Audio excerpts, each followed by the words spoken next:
Today, I'm joined by the first ever Irish Poker Tour champion. He's the man of the moment, Mr. Padraig O'Neill. Padraig, welcome. Thanks, Jamie. So, second week of 2024.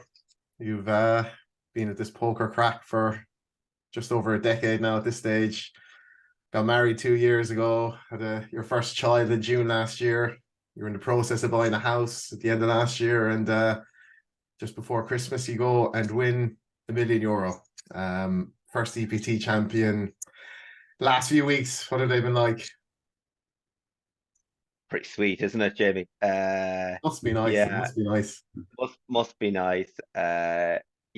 When the cameras were flashing, it was a bit of an out of body experience. Where you're like, the fuck just happened here? Because all I was thinking about was the next hand. What's my chip stack? What's their chip stack? And then I was like, oh, and it didn't hit me for a few days, and then Galway was ridiculous. The amount of people congratulating me, like, it's a superb tournament to win, isn't it? Like, just a million Yeah. EPT can't get much bigger. It's just ridiculous. Like, would have settled for 100 or 200K, man. I wasn't going to be greedy, Yeah. but a million. Yourself, like, as a fellow EPT final tableist, like, it's hard to get there and it's harder to win. Like, Yeah. Glad we got that in. Yeah, it was good to welcome you to the club there. A couple of days before yeah, you took it down. But yeah. It's as you said, it was kind of it was obviously a very, very big year for you with your personal life, your family life. You know, as you said, you've been playing poker, been playing poker full time for basically your whole adult life. And just kind of moving on to this next chapter of life with the family, with the kids.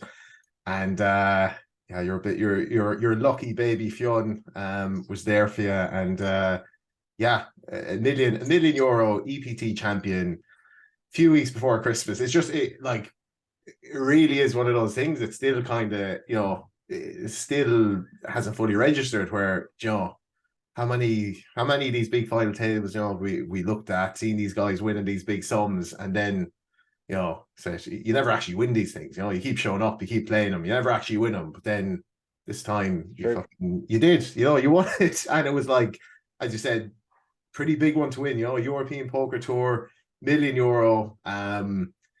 Yeah, like what kind of so say you won like the 2K higher, or the 2K event in Prague. You win that for a few 100K. What kind of a difference do you think it's made? On every level, just that the fact it is the big one. It's like it's one of the biggest scores in Irish poker in a long time, and then obviously the glory of it all, EPT champion. Yeah, like, no one's gonna even a lot less people would know about if you won a 2K for probably still 400 or 500K, isn't it? Like, in Yeah, these yeah, tournaments, like, so it'd be a ridiculous sum.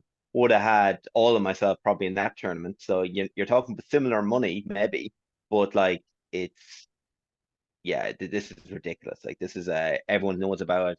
I'm getting, I think this is my third interview this week. So there you go, Jamie. Like, it's ridiculous, and it opens or up some opportunities with I had the Paddy Power patch on there at the weekend, and it opens up them type of opportunities as well, which doesn't happen if you're in the corner of the room playing a 2K. And you're on the biggest stage as well, which is it's nice. Like, it's caught on, you're on live stream, people are watching, you have 10,000 people thinking or commenting like you're an idiot, and you're bluffing it all off or making these hero falls. It's a good time to do it, and it's nice that you're able to pull the trigger in some of these spots, like, which I think we're going through some of these hands later, but like, it's nice. It's nice, like, nice. yeah. So like you're Joe, you're no stranger to the live stream. You played on a few live streams before. Can you remember your first time? Can you remember your first time ever playing on the live stream off the top of your head? Mm, like, it's not the IPO, but it was something One of them. similar to the IPO. It was one of them that there was a dozen people watching, and I don't think it had whole cards. And then I was on the IPO one, and I was like, make my decisions easy, I was thinking. But even going up to a EPT Prague, the first half an hour, I was like, oh, what's going on here? Like, first hand I opened, I think I opened pretty marginal open in the cutoff or hijack fours, but it was kind of like, yeah, it is an open, but just probably be folding the deuces possibly. But I didn't bluff on a board where like if that was a half an hour ago, not on a TV table, I would have figured that out. But I was on the stream and I was just like, I'm gonna settle down here, I'm gonna relax a bit. And but then by the end, by 3 4 hours in, I was like, I didn't even notice. I was just like zoned in, like didn't notice at all. And it's gonna stand for me in the future, hopefully, if I go onto a live stream, like not noticing. Like you're going up against Steve O'Dwyer, who obviously doesn't care about the live stream, I presume. Mm. And it's nice that I will have a bit of an advantage next time, I think. How much that equates to, it's only small, but like it'll be good the next time, hopefully. Yeah. Like it's still, it's funny, even someone like yourself who you've been a professional player for a long time, being in plenty of relatively high stress situations, like maybe not quite EPT final table with a million up top, but it is funny Yeah. how even that difference, the likes of Steve O'Dwyer, maybe half his fucking, if there's a live stream, there's a decent chance, he's going to be thereabouts on it. So like the experience he has on these live streams, it's going to be a non-factor for guys like him probably. Whereas, for someone like yourself, that's extra bit of experience, extra bit of just being a bit more composed, a bit quicker to settle in the future. But from the outside looking in, anyway, it didn't seem to phase you, and I think it was pretty noteworthy. I think your table presence was very good, and your execution was really good.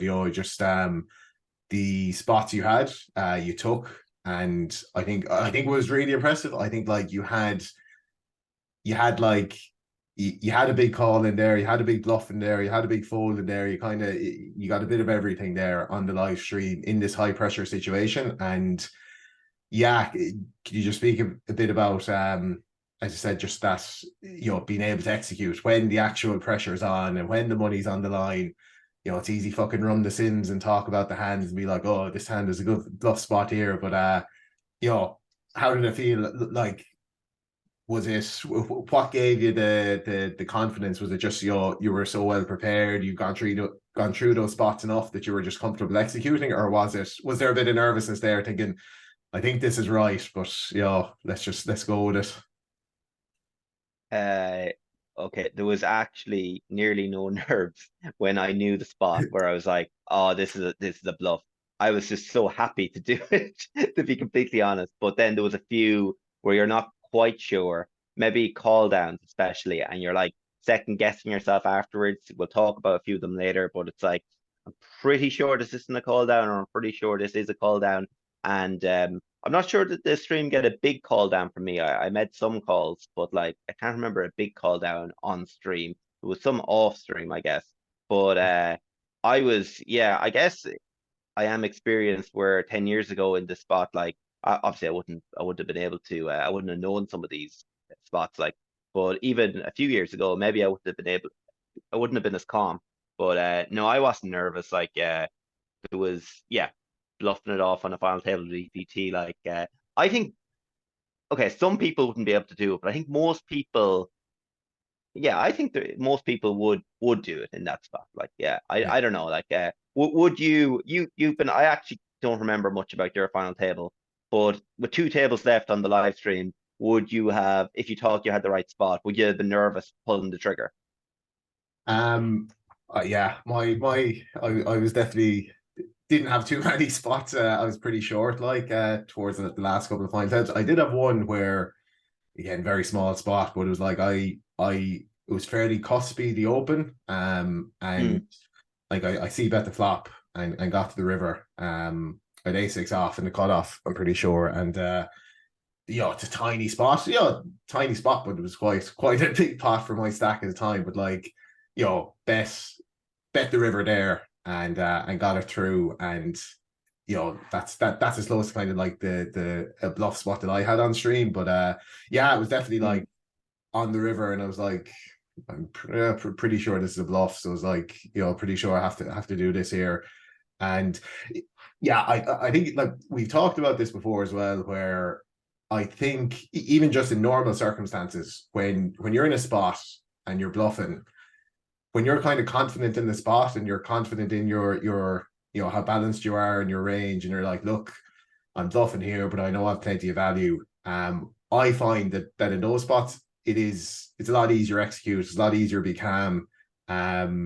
Because it's kind of like it's confidence, and it's kind of knowing it's like, look, this is how you play this hand. I'm okay, It's like, I know this. It's the spots where you sometimes kind of find yourself on the river with a hand that maybe you shouldn't have gotten to here with, and you're like, well, I think I probably need to pull the trigger with the bluff here.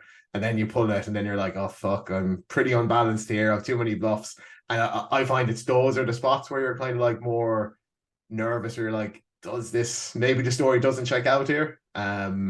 So it's probably, maybe it is just poker is poker, and it's less to do with the stage and more to just do with how confident you are in executing your strategy. Yeah, if I wasn't sure, if I was blasting away and I was like, this hand shouldn't even be in my range, and then I got to the river, I'd feel like I'd want to cut my losses, I'm guessing. I didn't really have that. Like maybe heads up, I was kind of like that. I had some follow throughs and some give ups where, yeah, I wasn't 100% sure, but like it seemed like it's probably safer to give up or actually to fire away. Like but yeah, it's a lot about just knowing the spots, like, and it's, you're not going to know every single one, but you can know it's not too bad. So obviously it depends on your opponents as well. Like some of these hands you are playing off their tendencies, and Yeah. you're diverging, and you know you are, but like it's fine, like, but yeah, I think it's about experience, and yeah, it's just about experience. I didn't feel nervous. Maybe I'll feel nervous. Exactly as you said. If you're not used to it, or you're making a bad play, which and you're in too far, and you're trying to save yourself or whatever. Like you've got to the river, you have 5 high. It's hard not to. That sort of thing. Like sometimes a river bluff can be good, but the rest of the hand can be fucking awful. Yeah. So yeah, Yeah. that's it. Yeah. So yeah, so look, if we step back a little bit, so I said we know we've kind of been around for a long time. Said, being a professional poker player a long time. I think one of the, definitely stood the test of time in Irish poker. Not too many people at it as long as you're at it. If we go kind of more recent past, so maybe kind of the last few years. So obviously, Joe, as we said, got married, had a child. How is kind of poker? How is poker? What kind of a part of your life is poker being, say, the last kind of couple of years, and how much kind of work have you been doing, and how have you been thinking about the game and thinking about just your professional life? A lot of thoughts when the family was on the way, like, and you're thinking, can I do this? Whether I'll switch it up. Had thoughts of going to cash games because it's easier. Um, I guess I play a little less now, but I'm still trying to get in 4 sessions a week if I can, and along with study. Now, it's not going to be quite the same as when I'm single and, Mhm. without a kid. Like I'm trying to step up as a father as well. Um, so you don't want to do too much. The days of grinding 5 days a week, maybe I'll go to a DPT and play the 5 days. But like the days of grinding 5 days a week are pretty much over, I presume, for now anyway, outside of a festival. If I can get 4 days, 4 sessions in a week, I'm very happy. But yeah, I've done lots of study. Before the baby arrived, I actually probably did too much for a little while. And I think looking back, I would just push myself a bit too much. And then I got a month off after John arrived, and came back pretty fresh. And there was a bit more of I need to concentrate here. There's a screaming baby in the next room. I'm working. I can't be on YouTube. I can't be doing shit like that. And it did, like, the results did come actually straight away. Like, it's like kind of like, oh, nice little uptick there. That's nice. Online, obviously not like million euro scores, but 10K scores and stuff. But yeah, just you're more responsible, and when you're in the zone more, you know you need to study. And if you know you can't play later that night, why not try and get 2 hours in of study? How much I'm doing, I'm not sure, or how it compares to other times. I'm not someone who studies 20 hours a week, and there's very few that are. And I think some people who say they are might do it for a few weeks, and I'm not sure they're doing. There's obviously some that are doing half study, half playing, but it's few and far between. It has to be like, um, but yeah, just trying to keep up with the game, and it's working out every year. It's like, I wonder, will this be the year? Like, you know, you're always a little worried, but Yeah. you're like, you know, you're competing, you're going in, everyone's trying to outcompete you, and you're trying to do the same. And then this year was the variance was with me, obviously. But yeah, we'll see. There'll be a bad year at some point, like these MTTs, especially Mm. if you're not playing as much. The live tournaments, I think, can um screw the results towards the end of the year. Like if you go for 5 live trips and have 4 losing trips and 1 break even, you know, you mightn't make too much online. You might make enough online to cover yourself, but that'd be it. Like, but you might have one year like that. But hopefully not too many. Uh, when Yeah. you're providing for a family, like, but yeah, we've had lots of discussions about this in the past. Like, you need to have a good life balance, and I think my life balance right now is way better than I was when I was in my early 20s, where you're kind of consumed. You're not sure, was I studying a lot, but I was playing a ton. So 45-hour, 50-hour weeks were pretty common.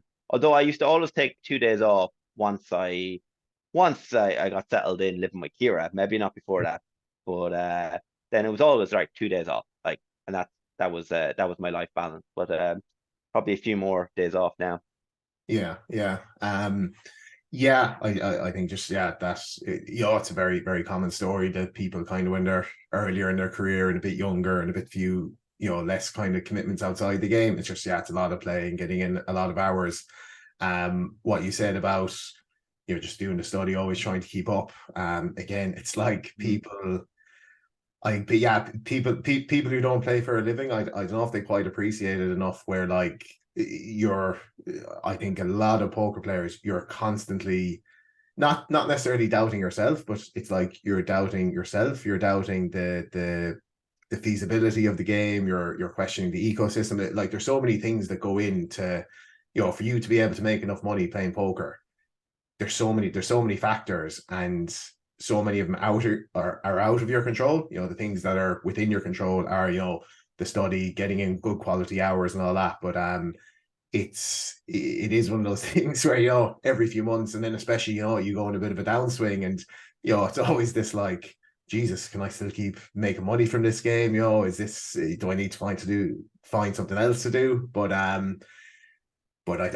think we've always kind of said, Joe, it's worked out so far. You know, somehow, you know, every year it's managed to work out so far. And what you're saying, yeah, it's just, you're prepared. You know, there could be some bad trips, there could be some downswings, but it's just like being aware of that, keep working hard, and, you know, the results will tell.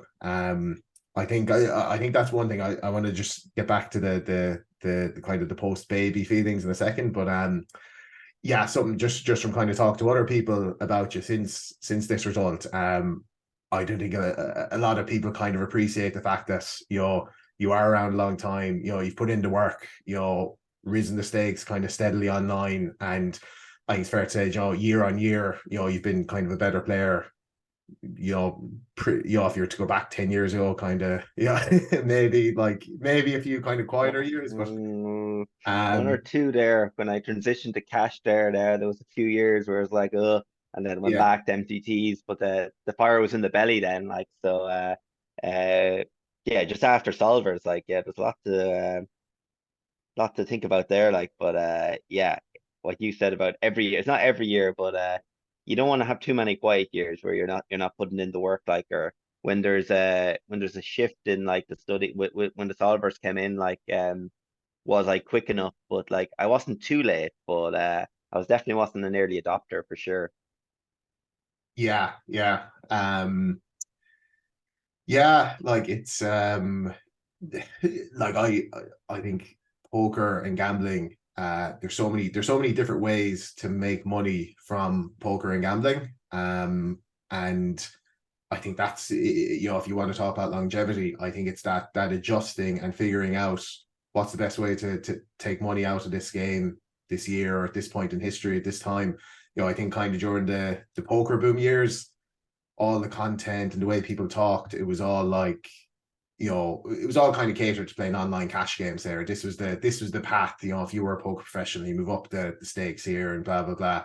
But I think pre-poker boom and kind of post-poker boom, the landscape is so different, and there's so many different ways to make money. You can, there's live cash, there's live tournaments, there's private games, there's apps, there's like, there's PLO, and just figuring out and kind of, ducking and weaving and figure out the best way to kind of to do that. I think it's such a huge skill, and you've dipped your toes into kind of various different aspects of the game. Would you say that's kind of a fair analysis of things, that like, you are always, monitoring, keeping an eye on things, seeing like what is the best option? Just because, playing X, playing online tournaments 2 years ago, or playing live cash 5 years ago, just because that was the best option then doesn't necessarily mean it's the best option now. Yeah, like I've always weighed up my options. And like I remember trying to study PLO. Like I've definitely put a lot of hours studying different things, and where I haven't taken it up, but it's probably helped me, like the process, to be honest. So like at one point I was playing live Hold'em, and there was no games basically over 1-2, maybe 2-5 and 2-5-10 to be on sometimes, but it was a pretty bad game, to be honest. Like, so like sometimes it was good. Now we're talking about Ireland, obviously not America. But Yeah. I was like, right, I need to learn PLO. Is there a smaller game I can learn in?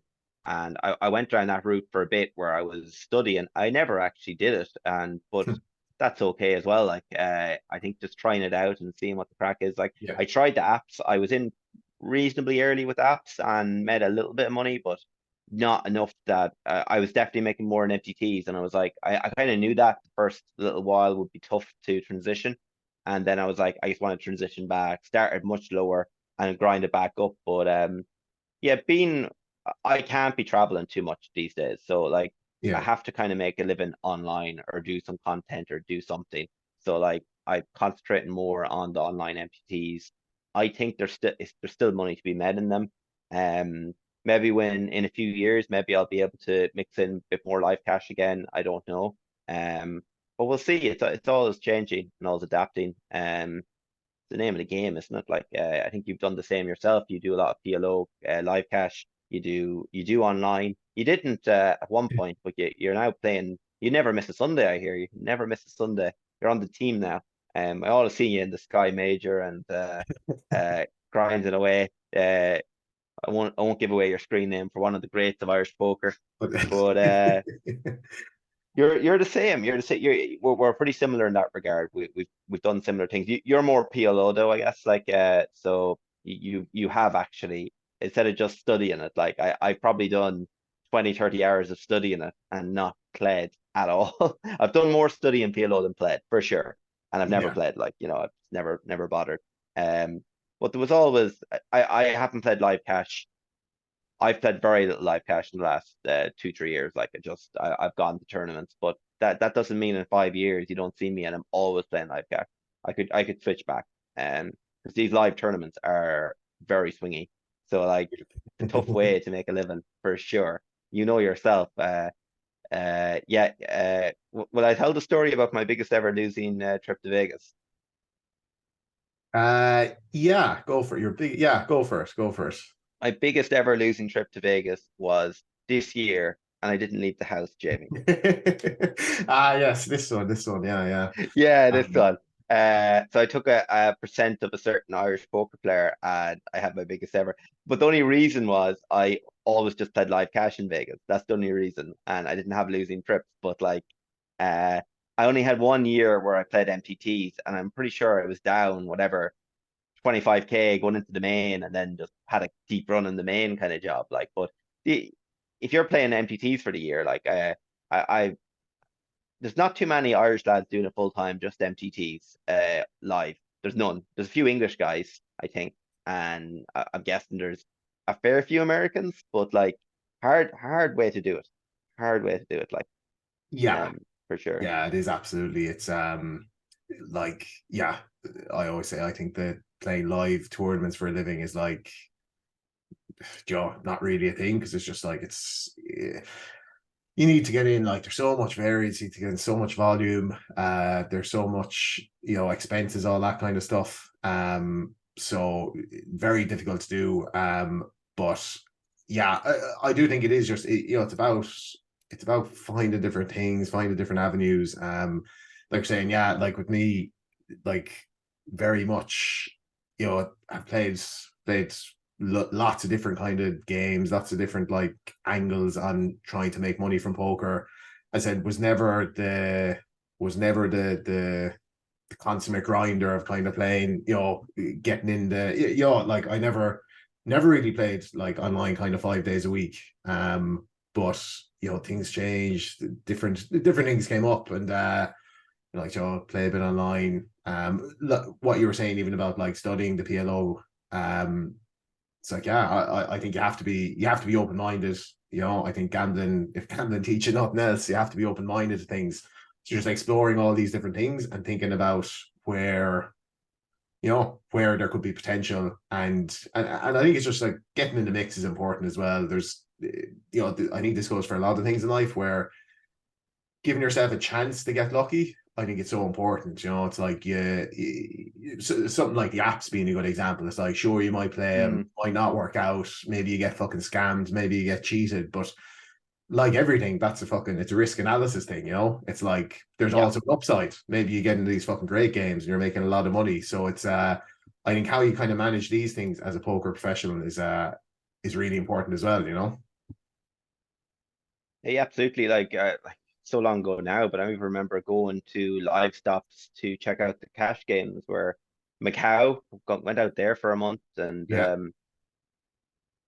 yeah, went out there for a month and went on I don't know where well, America, Miami, Washington, LA. We spent some nights in LA with in the gym with all the regs on a Saturday night.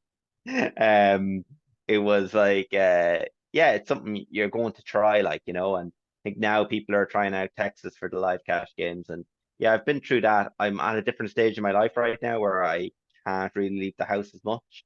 But I'll still be, yeah, I'm going to be trying to go to the EPTs, like, maybe short trips, but like that might continue. Like if I have a barren year on DPTs, I'll probably be back playing online and just go to my usual couple of year. yeah. We'll see what happens. Like, This is where it's such an alien concept to people who they see he's won 1 million from the game. He's going to be in every EPT for the rest of the time. yeah, yeah, Yeah, a very pragmatic point that we were talking about how much exposure you want for Paris, and yeah, my thinking is that I think you got to take a slightly bigger shot for Paris, but after that it's kind of you reset things, you recalibrate things, you have a look at your bankroll, have a look at the finances, see how much exposure you want, look at the variance, and just kind of go back to the way it always was. And it's like, I achieved this huge thing, I won this money, and now this is the situation we're in, and let's see what the best options are from here. yeah. I don't think people realize you need millions to play these EPTs realistically. Like, and never Incorrect, mind the Bork. You 10K. need €5,300 to play an EPT. 5,300 euros. Yes, yes. But like even if yeah, I could play for the next, whatever, 5, 10 years playing these EPTs, probably like whatever. But like if I lose 50, 60, 70, 80K in the live stops and I'm making 100K online each year, and you're kind of like, Yeah, okay, fantastic. Like, eventually 2, 3, 4 years in, you're hoping the livestock will turn into a result, but like there's be some tough years there, like, or you mightn't cover yourself. You might make 50K online or 30K online and you've lost more. Like haven't done that yet, but playing MTTs for a living, I think you have to be ready for a losing year. I don't think some people said, oh, you wouldn't have a losing month, and you say, yeah, I would never lose a month, but of course you would.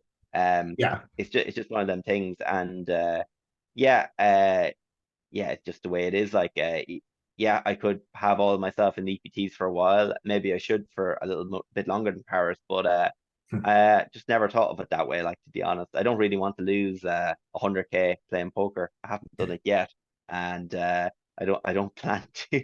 Yeah, yeah. Well, Like we'll see. We'll see. completely. Exactly. Yeah. Yeah, It all comes back to what you want, isn't it? Like, you know, if you could probably work it so that, you know, you're never, well, that you don't have a losing month. Even like it's pretty tough any you game. could, you could, But you you could. could probably, you know, if kind of low variance was the modus operandi, you could probably figure it. But then it just comes back to again that balance of like being a gambler, being a professional poker player. You're weighing up all these risks. You know, you know, it's like you want, you know, I think we both think it's important. You want to have exposure to big upsides in the game. You know, you want to give yourself a chance to big upsides, but at the same time, it's like, you know, you want you know, the stress of it. You know, you want to be comfortable with your stress levels. You want to be comfortable with, like, as you said, am I okay going on this kind of a downswing? And that's it's just it's so important. Yeah, you're playing so much higher than ABI live. I know the ROIs are higher, but you have to be online. You kind of don't want like a big difference in. You don't want to be in the 530 all the time and the 55s. Yeah. The buy-in range is too much, and you want to have it, yeah, a bit closer together, like. Um, but yeah, it's one of them things like how you do that. Do you just don't play the 530s, or do you sell for the 530s, or do Mm. you play some of them, maybe the softer ones, and that sort of thing? And you can get around it by high volume online, but live, we were playing a 600 main in Galway, and now we're going off to play an EPT 5K. Like, it's just such a big range. You win 10 buy-ins in Galway, you've won your EPT Yeah. buy-in. Like, it's a bit ridiculous, but like, yeah, I always was. Some people were like, you couldn't have sold after playing for so long. You couldn't have sold to an EPT, and I was like, there's not too many of us still playing these EPTs for a reason. Like, there was very few Irish lads playing these 5,000 euro tournaments. Like, but it's like, gamble responsibly. But if you win, obviously don't sell. Yeah. Yeah, it's one of them. And then swaps, even they were like, why, how could you have so much swapped and all this? Like, and it's like that makes complete sense to swap with other professionals. Like, um, but and also you're taking money out of your bankroll. Like, it's obviously you're living off it, but also there's big house, big purchases going through as well. Like, Yeah. so Yeah. that takes from the bankroll as well. Like, but look, it was a lovely touch, and it'll keep me going for a good while. But like, it's not one of these things where I can be like, right, I'm retired, bye, good luck. Yeah. Not Yeah. quite there yet. Yeah. Yeah, you were mentioning kind of even EPT aside, kind of right after, say, the baby was born. You so you can talk to me a bit about like the motivation, the focus. A lot of people they do say, especially after the first child, it's just Jesus, I can only imagine, it must be, completely kind of new perspective on things. I know one professional sports bettor in Ireland, he was like, anytime he kind of a close bet before the kids were born, it was kind of like, yeah, let's do it, let's do it. Whereas after the kids, it was really like every bet, it was like, do I think this is plus EV? And if it's not, I'm being way more careful here, way more selective. And then Joe, as I said, both the motivation and the kind of the being in the zone, and just that kind of process. So kind of the 6 months, say, I guess, what, 7 months now, the baby was born in June, so I guess 7, 8 months now. What was that like, even kind of aside from the EPT specifically, just those kind of few months post first child? Yeah, just like you said, like, there was a month of just no sleeping, and I just took it off, which is a great option to have. When you're a poker player, you can just take it off. You'll be doing the same, Jamie. And you can't sleep. And but when you're trying not to be too tired when you start playing, but like, it's tough.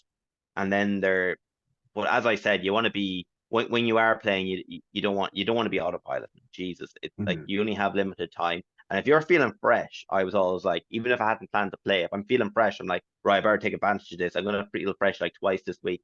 Better play, see how it goes. But it worked out. It like could have been just short-term variance, but a lot of people talk about this baby run good crack. Like, but I don't know, like, but Yeah, I'd say like yeah, maybe if there was no baby, like I'd probably be like, right, let's take all of myself the next 10 EPTs or 20 EPTs or 30 EPTs, whatever it was gonna be like. Maybe I could do that. I probably wouldn't have now, to be honest, knowing me, but like yeah, selling appropriately, thinking, right, I need to have, your 2 years living expenses. Like I've always kind of sweared by that. Like you don't want to be thinking about living expenses when you're Yeah, playing poker for a living. Like so you just need them locked away. And you're thinking about college, you're thinking about other kids coming on the way, like you're thinking about a lot of things. But yeah, it does change your perspective. I never really played in games where I didn't think I had an edge. Maybe I played less turbos now, but that's kind of like I've always kind of been like that where I don't really want to play them. Depends on the turbo, but like yeah, maybe there's been a few close calls where I was giving out about a 109 you won recently. Actually, I said so many regs, late regging. I eventually did late reg and we final table together, but like I didn't like it. I was like, I could go to a different site, 10K guarantees. Maybe I wouldn't have them reg tag, but there's still regs in it, obviously. But I would have felt a little bit better about it. Like, but and a field size is like I love myself a small field size where you're getting exposure to a final table, you're able to crunch the yeah, numbers in HRC afterwards, and it's better for your stress levels. It's just so yeah, much better. It's like not quite like playing cash, but like you're playing 50 runner fields and 100 runner fields compared to stars, 1,000 runner fields. Like it's night and day. Um, if you have bills to pay, like you want to be in the. Even now, I don't need. I could go a 6 month downer, whatever. But like, I still don't want to do that, obviously. So yeah. it's nice to keep the variance lower and yeah, not take some mad shots in tournaments. I did take some big shots just before the baby arrived. Maybe like Bahamas 25K took probably more than myself than I would have before. And I was thinking, right, these are my last shots, Yeah, that yeah, kind of way. Like, I certainly did a few, but I was in a position where I was kind of like, it didn't really make much of a difference either way. And yeah, we're talking now, I was putting up 7 or 8 grand into a 25K, which was meant to be one of the softest tournaments of the year kind of job, or the yeah, softest 25K of the year for sure. It wasn't like I was taking 15K or 20K worth. It was still, appropriate. Like, but that I would have considered that a shot for sure, like at the time. yeah. I don't know what like I don't really follow Kelly. Like I don't know, it's quite aggro, to be honest. When I've tried to do it, I've been like, wow, I'm not putting up that. So I don't know. I don't know. Do you follow it? You follow for sports betting, probably, like Following which? Kelly Criterion. Oh, sorry, Kelly. Yeah, yeah. Yeah, no, not strictly. I Mm. yeah, I just think with these things, like for example, going to Vegas, I guess would be the biggest kind of the highest variance play I'd be doing in Yeah, a given year. I kind of get on the plane to Vegas. I have a fairly good idea what my like kind of 80-90% percentile bad Vegas looks like. And mm. I'm pretty prepared that whatever that is, whatever that dollar number is, I'm prepared to do it. So if it means I'm coming back in July minus X for my bankroll for my net worth, I'm comfortable with that. And then whether that fits into kind of Kelly or not, I'm not thinking too much. It's more about like how's my mental health going to be, how's my stress levels going to be, will it affect the games I can play when I get back, that kind of stuff. And I kind of take kind of manage my risk based on that. Because I said it's you want exposure to these things, but at the same time you want to kind of manage things well, and not feel under pressure. Yeah, like absolutely. That's probably the best way to do it. Going to Vegas, I'm the same. I have the max. Like, look, I only gone to Vegas twice just playing MTTs, and like the swings are ridiculous. And I won both times. And but I've taken shots. Say in bar CPT, I was always like, right, I'll take a shot here. I won't sell. I'll swap as much as I can. Swap out 30%, play it.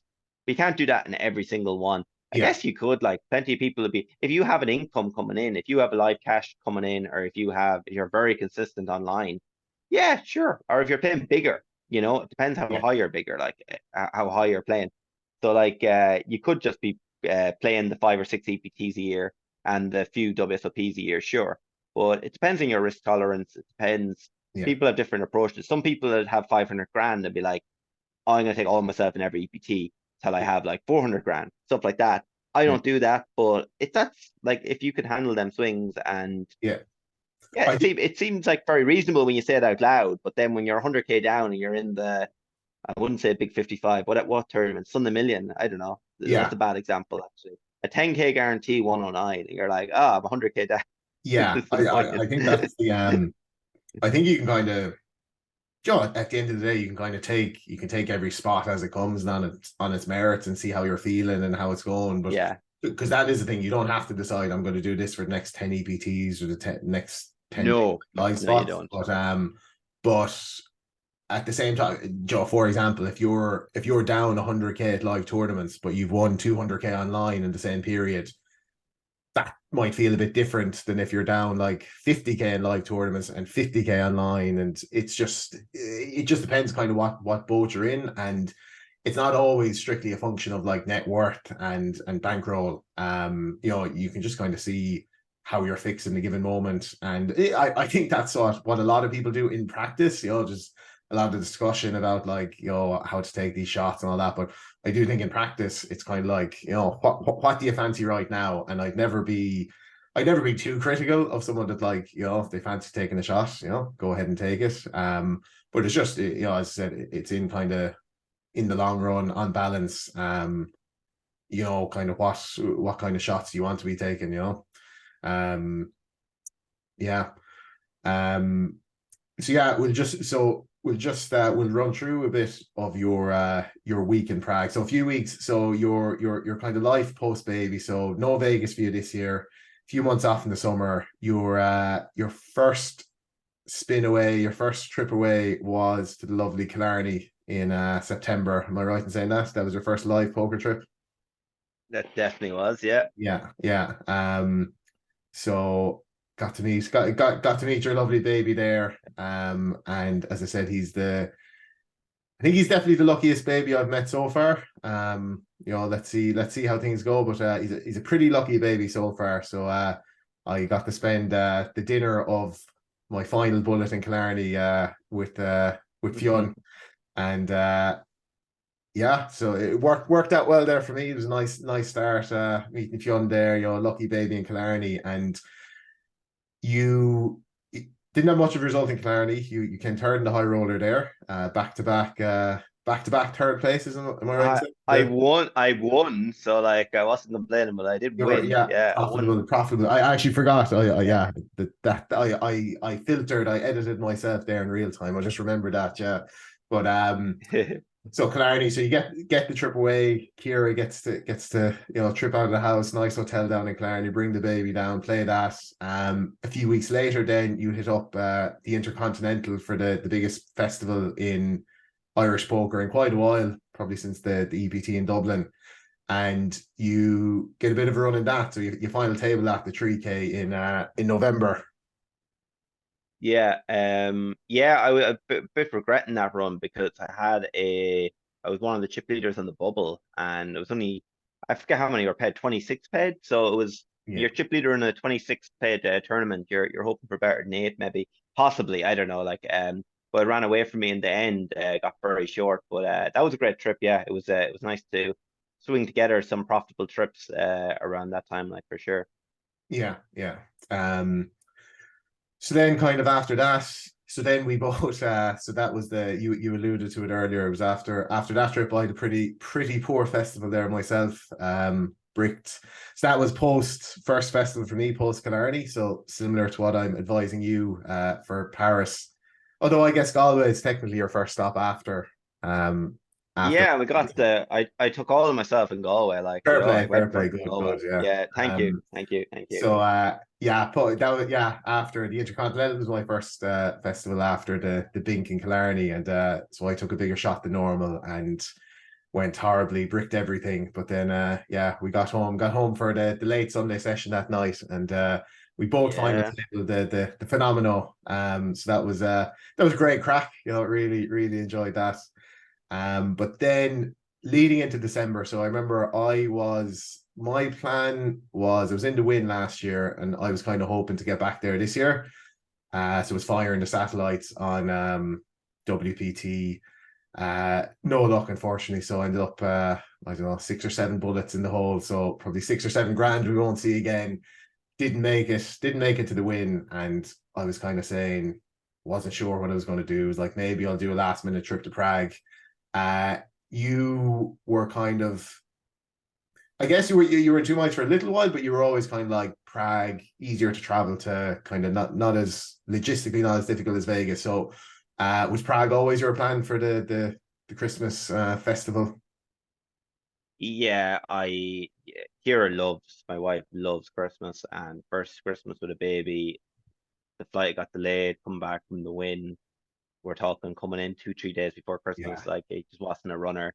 Prague, so much easier to get to. It's a week before nearly, and it made a lot more sense. My plan was go to Prague, and then the next trip abroad would be the WSOP. So I was like, right, I'll get in Prague, but I only booked 4 nights, by the way. Like this was going to be a short trip, like was going to be like obviously, but like it's yeah, I was just yeah, get away, go to Prague. It made sense to me. Wins obviously amazing like that tournament, but like it just doesn't quite make sense for me at the moment with them dates. yeah, yeah. Um, so yeah, so you head over to Prague. No cashes. So you played. Did you play the 1K and the 2K?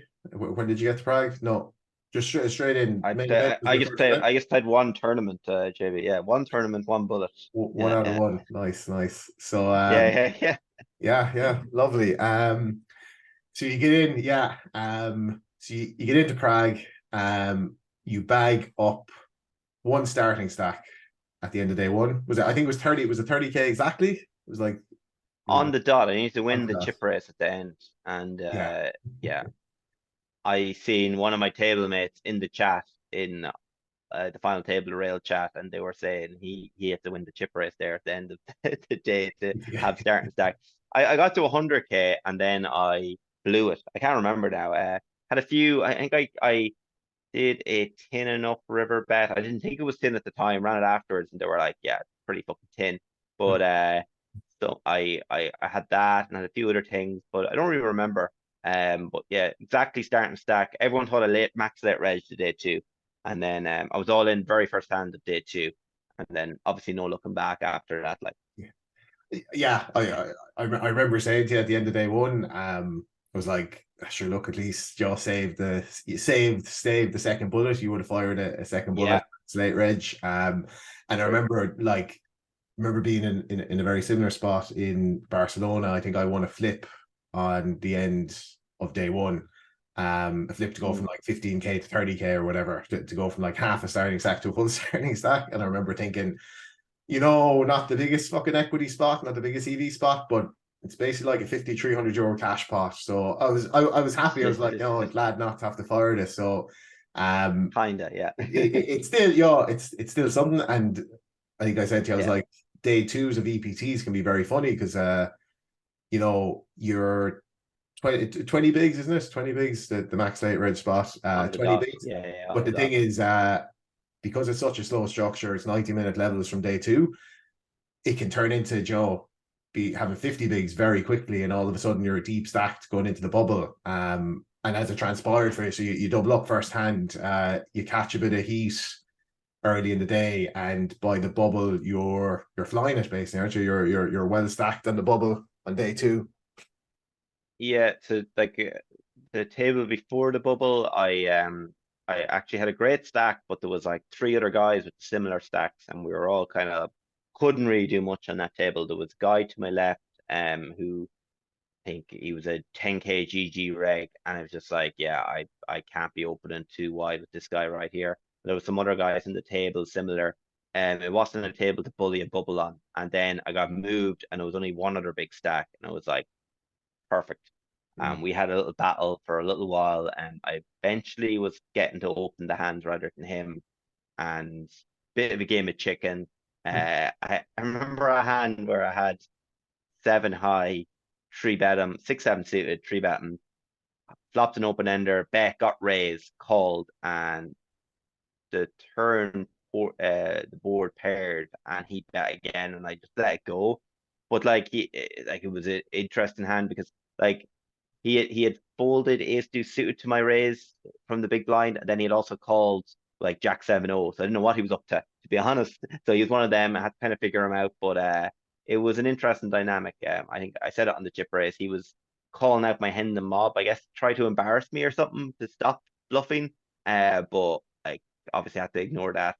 But quite weird like situation. But had a massive stack on the bubble then, like, and it's obviously a great experience being on the bubble with all the chips in 8,000 min cash kind of job. Like it's obviously you know yourself, like it's Always fun. very fun. One Yeah, of the funnest parts of being a poker player. Yeah, yeah, yeah, yeah, for sure. yeah. You did. Yeah, uh, you wouldn't be the biggest believer in kind of like superstition or any of that kind of stuff. You know, you wouldn't believe in like a lot of this lucky stuff. You know, so I think a lot of poker players and gamblers, you know, you can't help but see these things. That's the way I am anyway. I wouldn't say I'm a strong believer in it, but you did send me a message around it was very early. I went back when it got down to like the final. Yeah, I yeah, went yeah, back to look at this. yeah, I was like, was this day 3, day 4? It was like early in day 2. I think you got up to like 5 starting stacks maybe. And you were like you were looking at the price of your house, and you were looking at the first place in this tournament, and you're like, you know what?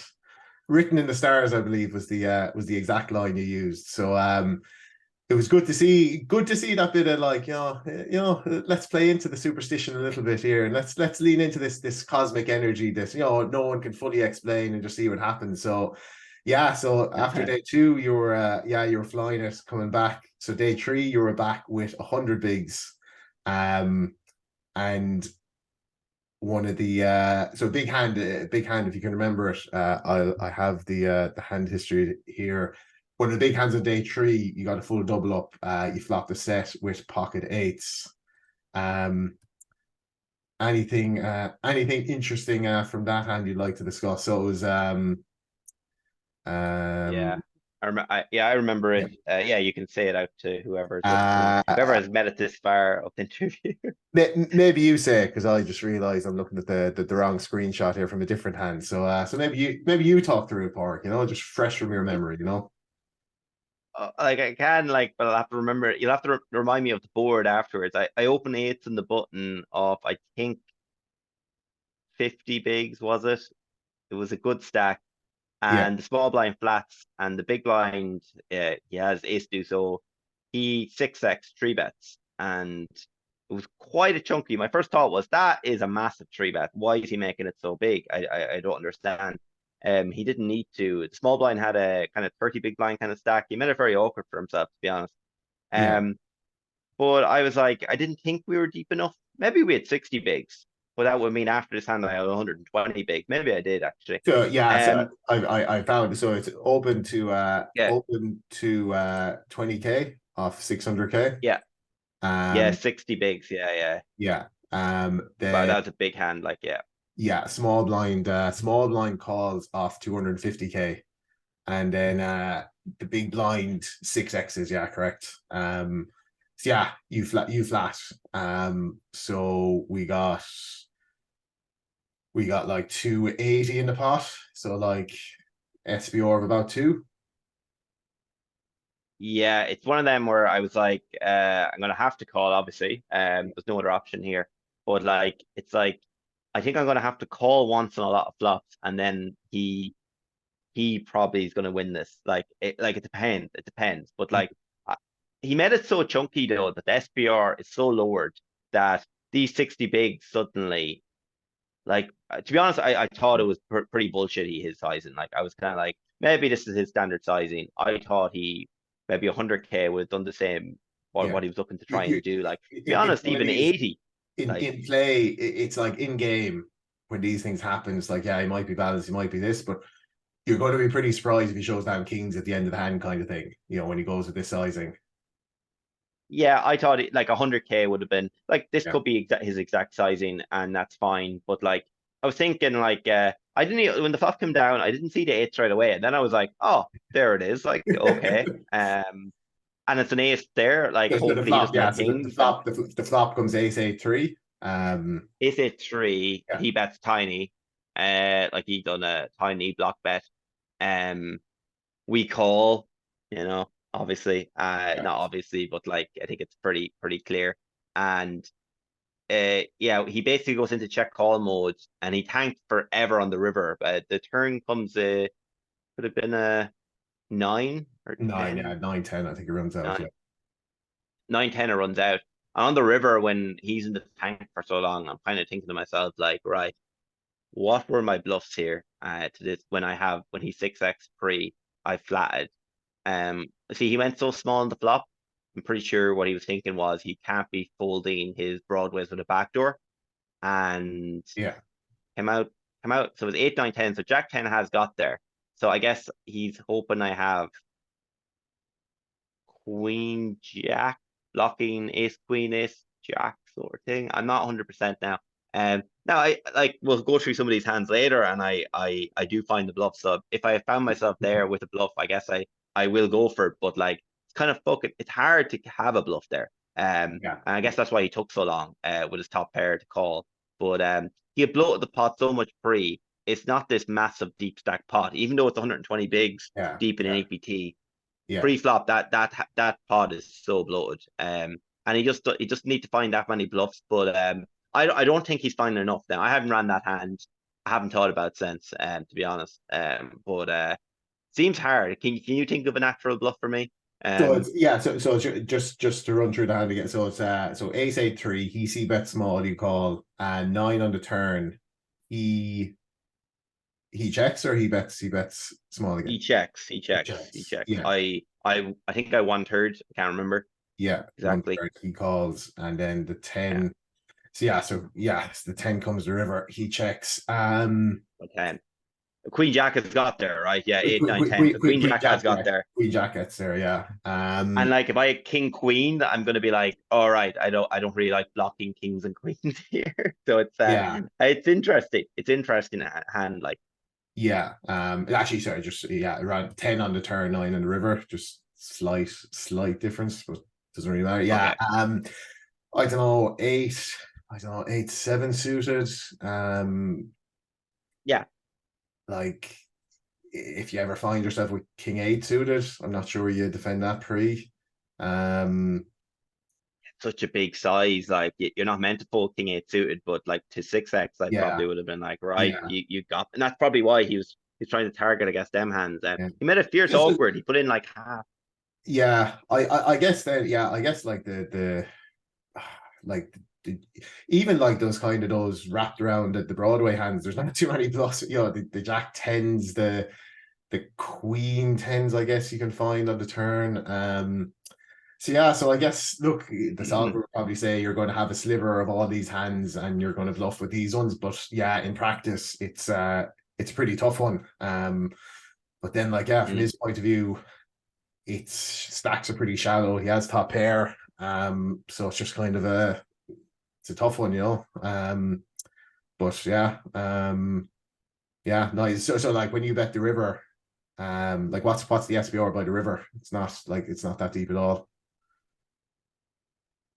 I think it could have been 60% pot, but I can't Yeah, remember exactly. yeah, yeah, Or it could have been half pot. Like it was a huge pot, and at yeah, the time, because all of a sudden I have 1.2 and a bit of change at big blind 10k in an EPT, and you're just like, whoa, hold on a minute now. So I only had three. Like I started the day with I was down a good bit lower than I started the day with previously, and I got a few hands through, like hit a few cards, and I got up to 600, and I was feeling pretty good. But like 90-minute levels in an EPT, the average was probably 60 bigs at that point. yeah, It was yeah, sick, and when you have 1.2, you're like you can kind of do like when you sit down with 50 bigs in an EPT deep in it, like people aren't like, oh shit.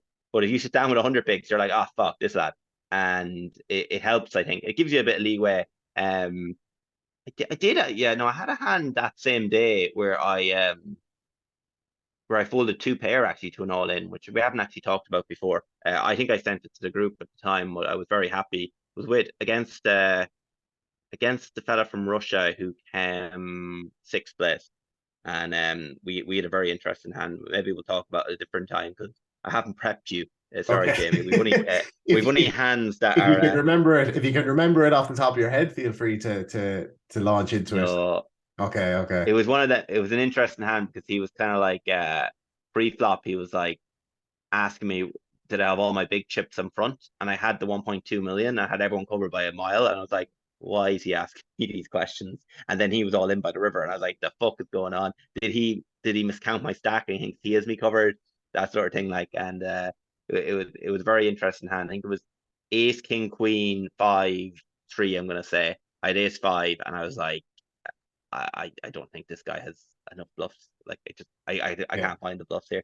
But he could have all the bluffs and be printing like in the spot. Like, but some people will find them, but it was hard given the run out and given it was three ways in the flop and shit. But no, I can't remember, so it's not a good hand to analyze. Maybe one of these live stream hands, if that's where you're going next. I'm not sure. Are you going Yeah, there next? so you finish day three. You're back 100 bigs again in the bag. At the end of day three, there's like 50-ish left. Lovely. You've Yeah. a pretty good chip stack. When's your flight booked? Day four? I think it Friday is. evening. Yeah, I Mm, think so. Your flight is booked for the next day. You're getting into that territory yeah. where before the trip, I know the way you would have been look, if I miss my flight now on a Friday, there'll be 25 left in a EPT. I'll be guaranteed this amount of money. Yeah. How are you starting to feel now? So this is where I kind of feel you have 50 left, a million up top. This is where it starts to get really kind of really fun, really serious, and like just every pot, every time you take down the blinds, even it's like big equity spots. How are you feeling like the evening of day three, if you can remember it? Yeah, I'm feeling pretty good. Although we see the table draw and straight away you're like, oh God, this is gonna be not what I had hoped for. With that kind of stack, you're thinking you can kind of breeze through a little, like you can stay out of trouble. You have 100 bigs, you can pick off guys slowly.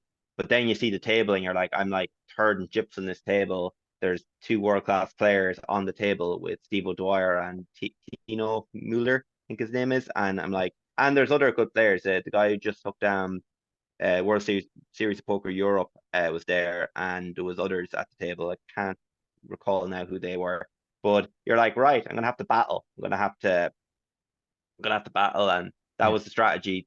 That like there wasn't any like, oh, this is fantastic. I'm deep in EPT. It was more like, right, what do I do now? How am yeah, I going to approach yeah. this? And I had obviously decided to randomize for aggression. That was my plan, and we'll see how it goes. And it worked out, but another time Steve O'Dwyer's hit a few hands, and I'm like out the tournament. So like it was lucky that it went my way that day, like for sure. That was a big like these pots where you four bet and he calls and he doesn't hit are huge. Yeah, They're just yeah, huge. yeah. They're massive pots, massive equity swings. Like where I pick up 200k and he loses 200k. It's Yeah. just huge. Uh, That's it. There's so much like there's so much variance in so many different ways. There's so much soft variance in these tournaments where spots you just don't notice. If you're picking up a few more good starting hands, say they're just missing a few more flops. There's so much variance in all these things, and it's not just about like having your good hands hold up or avoiding the brutal rivers or whatever. It's like it's all this stuff. It really all adds up in these tournaments. So yeah, so it sounds like you're just kind of again very much kind of in the zone, focus. Like I love these spots when you're playing poker because it's just so. The only thing that matters is just going out playing, doing your best, executing as best you can, and I'd imagine it's what a lot of kind of like sports people feel when they're on the big stage. It's just like it's about going out, doing your job, performing as best you can, and it's like there's adrenaline, there's excitement, but it's this weird zone where it's like it's still just kind of about the poker in the next hand. So it sounds very much you're in that kind of zone. But yeah, so day four, play down from about 50 down to 16 on day four, and you finished 4 of 16 with 2.7 million, going back to 50k big blinds. Um, so again, now is when it starts to get really exciting. You're starting to, you think you might join the EPT final tablist club. You're starting to eye up things. Um, Join Jamie Flynn, yeah. yeah, dinner. So whatever, dinner, evening pint, whatever it was on day 3, day 4. How different is it? Is it just more the same? It's like, yeah, there was 50 left, now there's 60 left, or like, does it ramp up a little bit, the excitement, or can you remember anything specific about how you were feeling that night? Yeah, so like the day had gone unbelievable.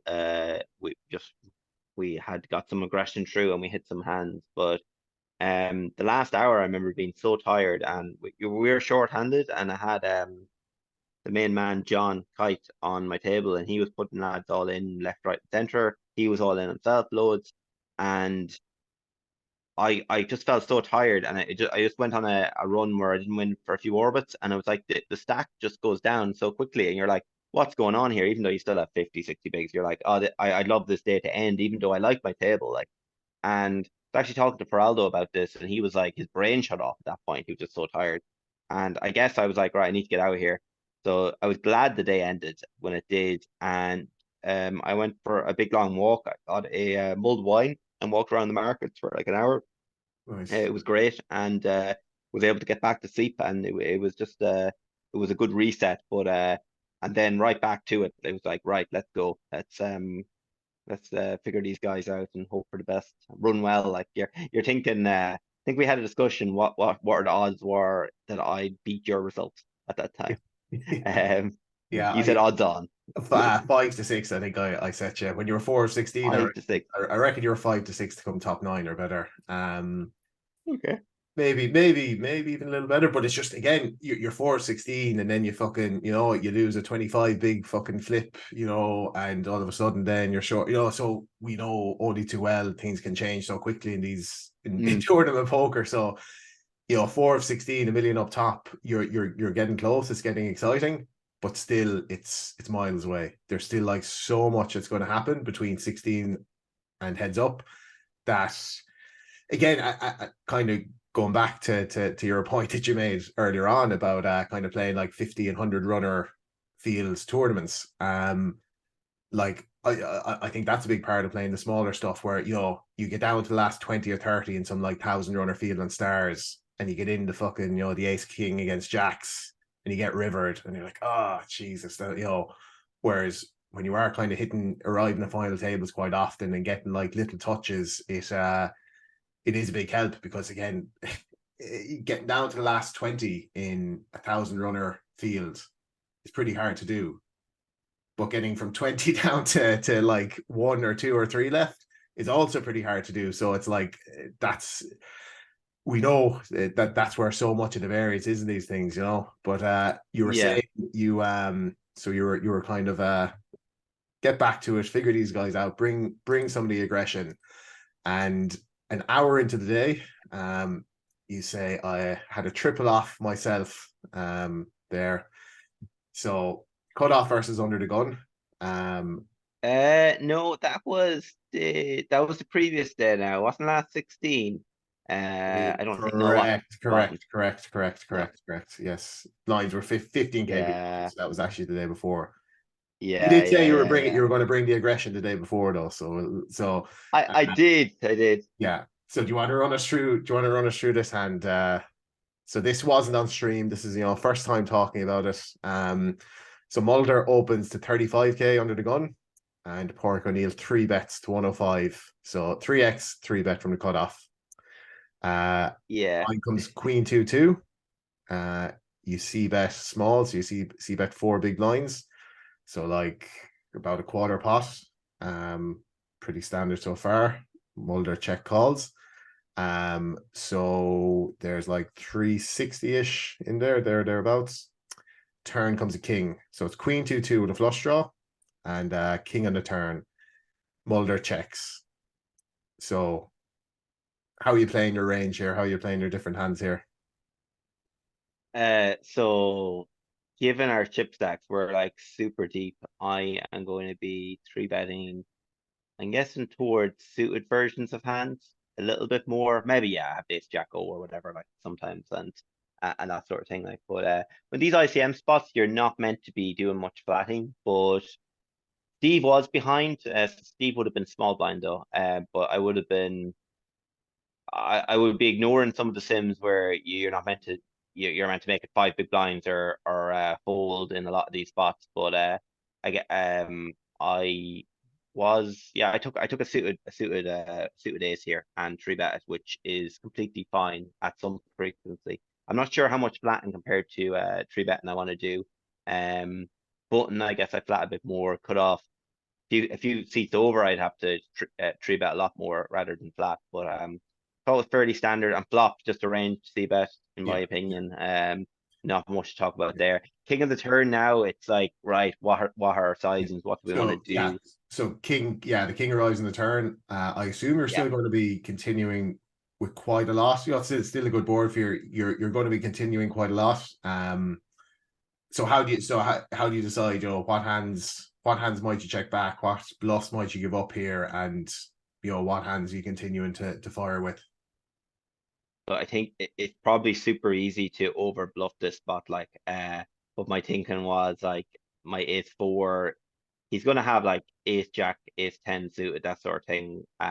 So I could bet that betting ace four and getting them off them hands is pretty sweet. So I don't think I'm going small here. I don't think I'm doing one third. I think it's 60% and up. Um, I don't think I'm doing overbets. Maybe I could. I think it is my board. Like I know he has some ace kings. I'm not sure how much four betting he does with ace king, given them positions. He does have some ace kings. He certainly should, but he is four betting a lot with them hands. He has king queen some. That's annoying. Yeah, But overall, it is my board. Like, and I'm kind of targeting his pocket pairs that all have to call the flop and yeah, they have a hard time on this turn. And I don't think I want to go one third because again, I have so many bluffs to choose from at this point. At this point now, we run out of bluffs pretty soon. But at this point in time, we have ace jack, we have ace 10, we have the suited aces, we have jack nine suited, we have again, I'd need maybe I'd be three betting more king nine suited, king 10 suited rather than jack nine suited in these spots. Like, but I would want to VPip it, so it's in there sometimes, I guess. Jack 10 suited, obviously. But again, it's all around suited hands, so the combos aren't massive, like unless I have the offsuit ace jack or whatever. Like, but at this point, I think you could overdo it here. But not that it's bad. But I'm hoping to get pocket pairs to fold. And once he calls, I'm assuming he's not calling with eights twice. Maybe he is. I haven't ran the spot. I think someone did, and they were like, it's fine. So there you go. It's fine. It's fine. These bluffs and EPTs, day four or whatever it was, are fine. yeah, yeah. It's fine. Yeah. So yeah, the queen 2-2, the flush draw, king of clubs, an offsuit king in the turn. Yeah. You bet like 60%. He calls. The ten of spades lands on the river. And Yeah. yeah, my thinking at the time was definitely, I think it's just so now like a lot of the it's like a lot of your so now you've less bluffs to choose from. And I just think so that the argument is ace four suited here, the ace four hearts, is that if you're doing it with all your wheel aces, are you overdoing it? I just thought it just seems like a spot. It's your board. I think bluffs work a lot here. The guy can have a lot of hands he's folding. So I just think yeah, how bad can it be? Just fire the chips in deep in an EPT and see what happens. So yeah, so you bet like about 60% pot again, I think. 500k you bet. So like you're putting in 35 big blinds in the river. Like it's a chunky bet. 35 bigs deep in an EPT is it's a chunky bet, to be just firing in. Yeah, I just think it has to be done at this Yeah, point when you get there on that card. Like, if it hadn't come that high of a card, you're like, okay, I have a lot of bluffs to choose from. I have my Jack tens, I have yeah, the ace fours, do I have the ace Jack ace 10? But like, on this board, I was like, I think I've run out because I don't have as many offsuit hands. I think yeah, I don't have ace 9-0 here. So yeah, like, I've run out of like, I'd love to have the ace of spades here, whatever the flush came in. Like, I'd love to have that, but I was trying to think, would I have it? And Yeah. if I had it, I probably have a pair at this point or a straight or something. Yeah. So like does a pair want to bluff? I don't know. Maybe I bluff like a small pocket pair off, but I probably don't three bet free. Um, Yeah. so like I thought I'd run out of bluffs. A friend done the solve for me. 'Cause that night I was pretty tired, and he was like, at first he thought it was bad, and then he said, yeah, no, you ran out of bluffs there. You kind of had to go with that one. But it was nice. Like he took a long time. I think the solver says he needs to call Queen X here, which Mm, it'd be a tough call. And maybe your builder does, but like he was thinking it'd work out even better. That my perceived image would be this guy isn't going to three barrel off in an EPT. He's not going to four bet us light and three barrel off. And I was trying to obviously do them things, but it obviously wouldn't have been so fun if he just rivered a flush or if he has just king queen and yeah. just goes aside. I call like, but you're not targeting them hands. Yeah. Like I was hoping the queen would fold. I If he has any of them pocket pairs, I want them out of there. Yeah. And King X is in, like, I guess he probably, if he has King Jack or Yeah. something, does he like does he just side call or does he fold? Does he look at me and go, this guy isn't? I can Does I he like? I think yeah. I can for sure yeah, see people like finding a fold with King X there. You look from his point of view, he's like, I can have lots of flushes here. I can have Ace Jack. Ace Jack maybe doesn't like even Ace Jack probably falls a turn, does it, against 60%? Like, is it? I don't think. yeah, I'd say it Yeah. would. I think it would. So it's like he's looking like can have flushes. Yeah, again, technically a king is probably too strong to fold from him, but again, people are Oh shoving yeah, in like big bets deep in an I think EPT. I think Ace Queen O is like a pure call or something when we ran it, like or Yeah, something like that. Like I can't yeah, remember exactly. So King X is definitely a call. But yeah. like look, this guy's a high roller, 100K high roller. He's Hmm. I don't know, like I could have got very lucky here. He probably okay, he's never gonna see this, but like he'd be like, Well, I would snap call a Queen X. What are you yeah, talking about? I yeah, had yeah, like pocket eights here and yeah, I tanked for ages. Like so, oh yeah, you could clip this and he could be like tap you on the shoulder next EPT going, you got so lucky. We had the same hand, I had diamonds or whatever, yeah, you know. But it was nice to know, yeah, 35 bigs. I wasn't really thinking like that. It was kind of like, let's go for it. yeah, yeah, Briefly thought about, am I overdoing it on the turn? I was like, a lot of hands I can bluff with, but it is my board. So like, and I'm not going ham free either, like, you know, so it's one of them, like it's I thought it was good. I thought it was a good play. But it worked out. So if I got called by Queen Jack O, or not Queen Jack O, Queen Jack suited or Ace Queen O, I don't say that. I'd be like, oh, why did I bluff off? Why did I come 30th place in that EPT? yeah, You know, but it worked out in this universe, so we're yeah, yeah, happy.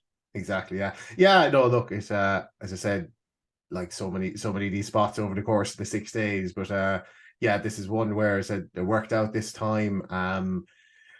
All the arguments, like it's you could say it's good, you could say it's bad, you could say this, you could say that, he should call it this, he should call it that, but this moment and this time it worked out. And yeah, like looking back at the hands, like you're saying, when you're in that spot and it plays out like that, I think you got to kind of find that bluff, and then you're just pretty thankful then when he kind of side folds.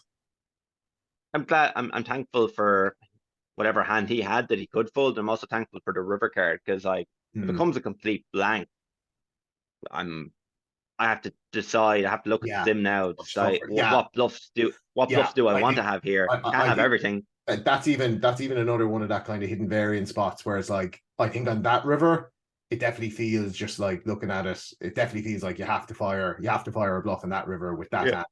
Whereas I said, if it Mm. comes something else and you're thinking and maybe you use a time bank and you keep thinking like, am I overdoing it? And maybe it's just easy like, ah, fuck it, let's just check back and see, But yeah, yeah. If you are enjoying the podcast, I'd appreciate it if you subscribe to my YouTube channel. You can find that at Jamie Flynn 12. So that's youtube.com/ at Jamie Flynn 12. I'm also writing on Substack, and you can find me there at jamieflynn.substack.com. All my content will be posted on Twitter, where you can find me at jam_fly, and on Instagram, where it's jamfly.poker. We are back for part two. So we left it Pork at you were the end of day five. Um, kind of you were getting tired towards the end of the day. Things weren't going too well. So you were happy enough finish for the day, clear the head, go for a walk, come back fresh the next day. You're coming back in for day six, 4 of 16. How are you feeling? How are you feeling heading into the room and start of day Um, six? I will go and see what's up with my dog barking. I'll let her in. Yeah, it was. I was feeling good. I was feeling fresh. The table draw wasn't ideal, so come on in, come on in. Yes, yes, Welcome to the yeah. podcast, I know. Shadow. First dog. Come on outside. We've been here before. We've been here before, Shadow. Confirm, confirm. Before I came on, no one. There's no one. See, no one. Come on in. You can sit beside me. That helps. Yeah. Okay. Okay. That's perfect. That's a day in the life bit right Yeah. there. Um, I was feeling good, but like the table draw wasn't ideal. One of the first hands of the day, Mr. John had me all in, and we put me all in, and I had top pair, I believe, and he just put me in for my 50, like the second hand or first hand, for my 55 bigs, and I folded, and suddenly I have 40 bigs or 37 bigs or whatever it was. Yeah. I had Feraldo then to the next seat, and lucky enough, some hands went my way. At that point, it's so important to win these 5, 6 big blind pots, pretty huge swings, and yeah, I remember the first hand of the day. Yeah, he put me all in. We'll never know what he had. He claimed he had a bluff, but sure, he claims a lot of things. So who knows? But we had a few call downs near the start of the day to get us going, and yeah, it could have gone either way that day for sure. I think I was down to 35 bigs at one point. Still loads, obviously, but you could be out the next hand, obviously, with that stack. But yeah, it was. John was a one-man wrecking machine that day. He took out, so we needed to lose 10 players. I think he took out 8. Just crazy stuff. Like, it was amazing to watch. But yeah, I was feeling good. I was feeling good at this point for sure. Yeah, yeah. Um, so we day six, yeah, so sorry, day five, we play down from 16 to six was the plan. Um, Mm, so I was following along on the live stream, and you can kind of go between the live stream and the PokerStars app. So sometimes if I was getting a bit antsy, I'd check the app and kind of just see if one dropped off the clock. So got down to the, let's say, the unofficial final table.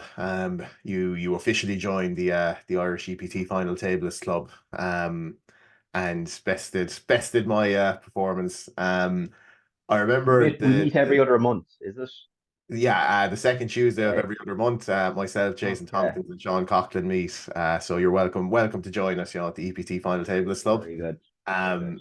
But yeah, I remember the night before, so it was a different situation for me. I was kind of short the whole way, but with kind of two tables left, I remember Jason Tompkins did message me, and he was saying, these things they go quite quickly. You don't you just kind of hang in there, keep playing away, and before you know it, people kind of I find with these EPTs, like, guys, even when it's like a 50 or 60 big blind average, there isn't any people just like overfolding and just trying to get there. Okay, obviously there might be a little bit, but I think it's one where people are going to be they're going to be getting involved, and it can go quickly. So you get to the final table. As I said, the plan was to play down to six, but as I said, Jon Kyte, the one man wrecking crew, was doing some damage. With six, I believe it was six left. You have a pretty brutal ending to day five. So you go from six, you go from 7 to 6, and you're told you're going to play out the end of the level. Is that right? Correct. Yeah. Yeah, yeah. So the original plan was you're going to finish with six, but then it gets down to six, and they say, okay, we're going to play out the rest of the level, or if someone gets knocked out, we're down to five, then we'll finish for the day. Um, you're, I think you were like three of six at this point. Is that right? Yeah, yeah, we're about 3 out of 6. We're clear 3 out of 6 as well with a comfortable enough stack. Can't remember exactly, but 50, 60 bigs kind of job. And there wasn't a clear short stack at that point, I don't think. Um, like from 9 to 6, I doubled up one person. I think it's seven left. Ace Queen beat Ace King, and then yeah, had a bad ending to the day. Where I doubled up as soon as they said we're gonna play out or we lose a player. I doubled up someone. I think now Zhao, he was a very clear second. Even if I had taken the person out in 6, I think I might have still been third. And he had 80 bigs or something. So Yeah. I might have gone very close to him if I had held there. But these things happen for a reason. Yeah. I did take the beat and I was like, right, it's a different story tomorrow. Instead of 50 So bigs, I had 12 bigs. the beat was so it said when I was following along was kind of was on the stream, and as I recall, I remember checking the app and it went from seven to six to five super quickly. Yeah, And I was like, oh fuck, there must have been a double yeah, knockout or whatever. And so I can only see the numbers, don't know what happened. So I remember you then you texted something like yeah, brutal three outer. I'm like, what the fuck is he talking about? So I'm like, I hope this happened to someone else. I hope this is like a third person, like brutal three outer he's yeah, talking about. yeah, So you lose the guy, so you lose the player in seventh, and then you get the option. So you get the opportunity. Then you get Ace King in against Ace Queen. Yeah, as you say, I think yeah. Zhao was kind of clear second anyway, but it's a huge. I think it's yeah for like I think it's maybe it's I think it's the difference between coming back to the final five with 12 bigs versus like 55 bigs, something like that. I think. Does that sound about right? He jammed for either 20 or 25 bigs. So Yeah, yeah, you're right. It's going to be something like that. Like yeah, I remember exactly right now, but yeah, it's the big it's for sure a big equity thing. Yeah, it's what like, it worked out in the end. So like, but I liked how I handled the situation. He was jumping. He had hit such a great card, and he meant so much money hitting that card. And he was jumping around cheering, and I was just concentrating on the next hand. Was hoping for so with 6 left, I'm sitting there with 12 bigs. I would have snapped someone's hand off or forced that point or third. yeah, So like, how fortunate was I from that moment on to just run well? Like it's crazy. Um, yeah. I don't know. Do you want to talk about the guy who came sixth? A lot of people are giving him a lot of shit for his knockout, which I think against John. John was probably opening any two cards in the button. I think he has a really profitable reshove. It just didn't work out this time. To be honest, he rejammed juices for 25 bigs, I think. Well, yeah, like John's going crazy there. So I don't know. I think it's going to be profitable. I haven't ran it. I kind of know already that the yeah, running's in. Yeah, it's going to be a fine show. But he ran into it then. yeah, yeah. And I think those ones, the old, the classic kind of like calling everything an ICM punt when it doesn't work out. I remember seeing it at the time thinking it was probably fine. And Yeah. it's one of those ones people kind of get very like blocker obsessed in ICM situations, but I think that spot where it's just like a rejam. Deuces are doing the same as fours or fives or sixes against John's calling range. So like I don't think it's I think taking deuces there is fine. Oh, Essentially, you'd rather take juices nearly because he can fold threes, fours, fives, yeah, and yeah, if you have fives, you kind of just want to call and keep in his, ace trio, his ace two, that sort of thing. Like deuces kind yeah, of do better. Now it wouldn't be a jam, but John he was only two cards, I'm pretty sure, or 97% kind of range. HRC won't allow him to go that camp, I don't think, yeah, in that spot. Like he's if you expand someone's range by 10%, you can do some mad things. I yeah, know everyone was like, "Whoa, it's a massive ICM point." I was the shortest on 12 bigs. No one else was short. yeah, you can't just be looking to outlast me. I don't mind this play. Now we could, if you ran it with John being a little snugger, it's not good, obviously. So it's all dependent on John. Yeah. But he's not a snug guy, so Yeah. it's Yeah.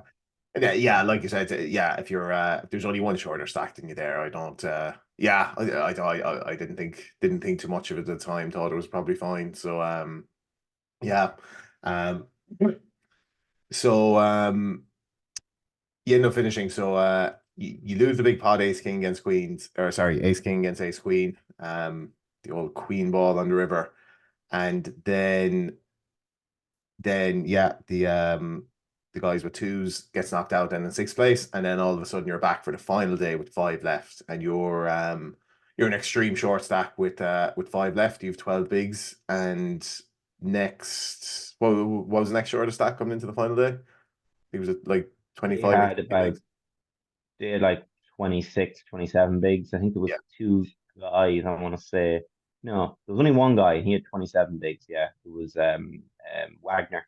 Um, and yeah, it wasn't a good situation, but at the same time, like you've locked up 200 grand in an EPT, you've got a ladder in, you're quite content. Like if you get one more ladder, you're happy days. Like I think, yeah, I had a quick look at ICM and it was like I'm basically fifth place, no, fourth place money is basically what my stack is worth here.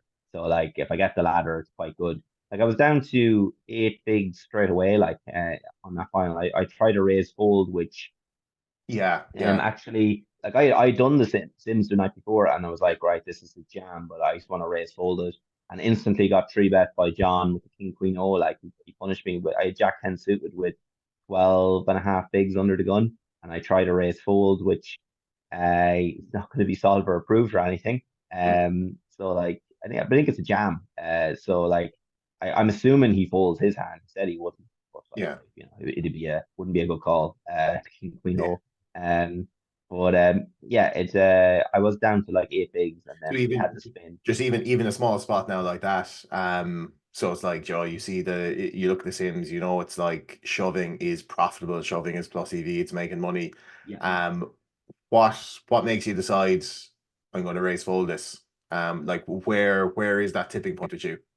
I think I don't want to take a marginal spot in on the final. Now, Jack 10 suited under the gun with 12 and a half bigs with the big blind ante. You don't want to blind out of this tournament. This big blind ante is coming around quick. And I did notice, like looking back, um, they were there was a few folds where I was a bit surprised afterwards. Some of the folds they were making that they were kind of waiting me out a bit. Now they stopped as soon as I doubled up. They were taking all sorts, and there was some big bluffs from Zhao, and there was some. So I basically thought if I can get a double up here, two people are going to collide super often, and especially the way John was playing, forcing people all in. Basically, I thought there was going to be clashes. Didn't think it was going to be Zhao now, to be honest. So I didn't think I'd be getting near second, but I was thinking I could definitely get fourth here. So when I seen the Jack 10 suited, I thought min raising, how bad can it be? Can we get it through? Like here, John has a hand where he's just, Yeah, I kind of ran into it, although a shove would have got through. Um, but it's one of them. I just want to try and keep playing my stack. If I had 15 bigs, I'm not shoving this Jack 10 suited, even if it's yeah, profitable. I am min raising it, or you could fold it, I guess. Like it's the options are fairly close. Like you don't really want to pass an edge though at the yeah, same time. But yeah, it's like when I did that, and then I went through the blinds and I had my 8 bigs. I was like, oh god, I can't do that anymore. yeah, Even though you can raise fold off 8 bigs, big blind ante maybe you can't. That's another thing. I didn't really study big blind ante how it affects things that much. I kind of should, especially short-handed, like heads up. I wasn't aware of it that. I should have thought about it a bit more.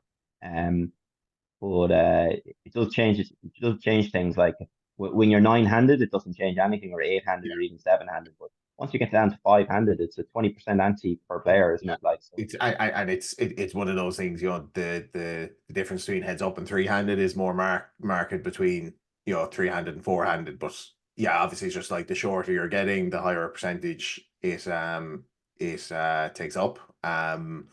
So yeah, so it's just like knowing kind of how your ranges differ a little bit, and I assume it's just, you know, you have to loosen up a bit.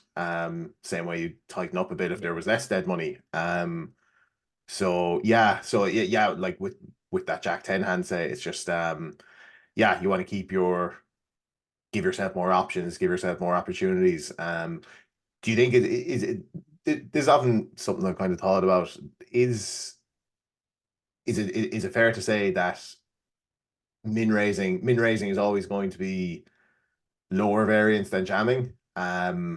Or is there, like, is that across the board? Is that going to be for sure? Or like, can you make an argument sometimes that actually shoving is lower variance play?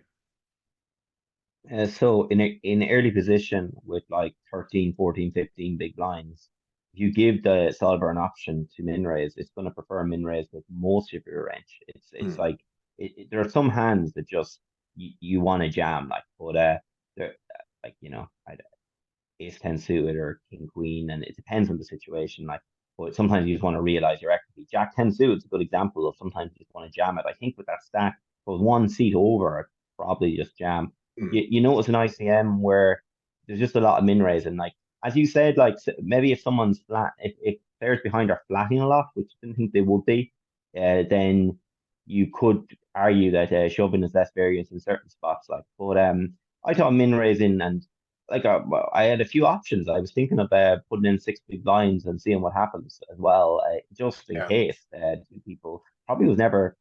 It probably never would happen. Like, but in case John, if you put in six and John puts in a raise and someone jams, you know, Yeah. or it wasn't Zhao, you could get away from it as well. Like, but I think it could have been a dodgy play. Like, I think I was talking to Dan about it afterwards, and he was like, "Yeah, I would have jammed that for sure." So it could have The thing been with too much of an EV difference. this is one where I think, yeah, the Jack 10 suited, the blocker qualities with the Jack 10 suited aren't as good. You know, it does mean there is going to be a few more hands that can kind of reshove, or like whatever, three bet you, whatever it may be. Um, but Joe, when you have the Jack 10 suited, yeah, it's just the blocker qualities are working a little bit less. All their kind of ace X and king X hands are there. So yeah, but still at the same time, like, it's, you know, very understandable. I can see why you did it as well, you know. I think like when I got to raise then the jacks off 13 bigs and got rejammed by deuces, kind of when I Yeah. was min raising the jacks, I was thinking to myself, well, this is great. I've already got a min raise fold in. They Mm. know like just in case they didn't think I was going to min raise like Yeah. weak hands.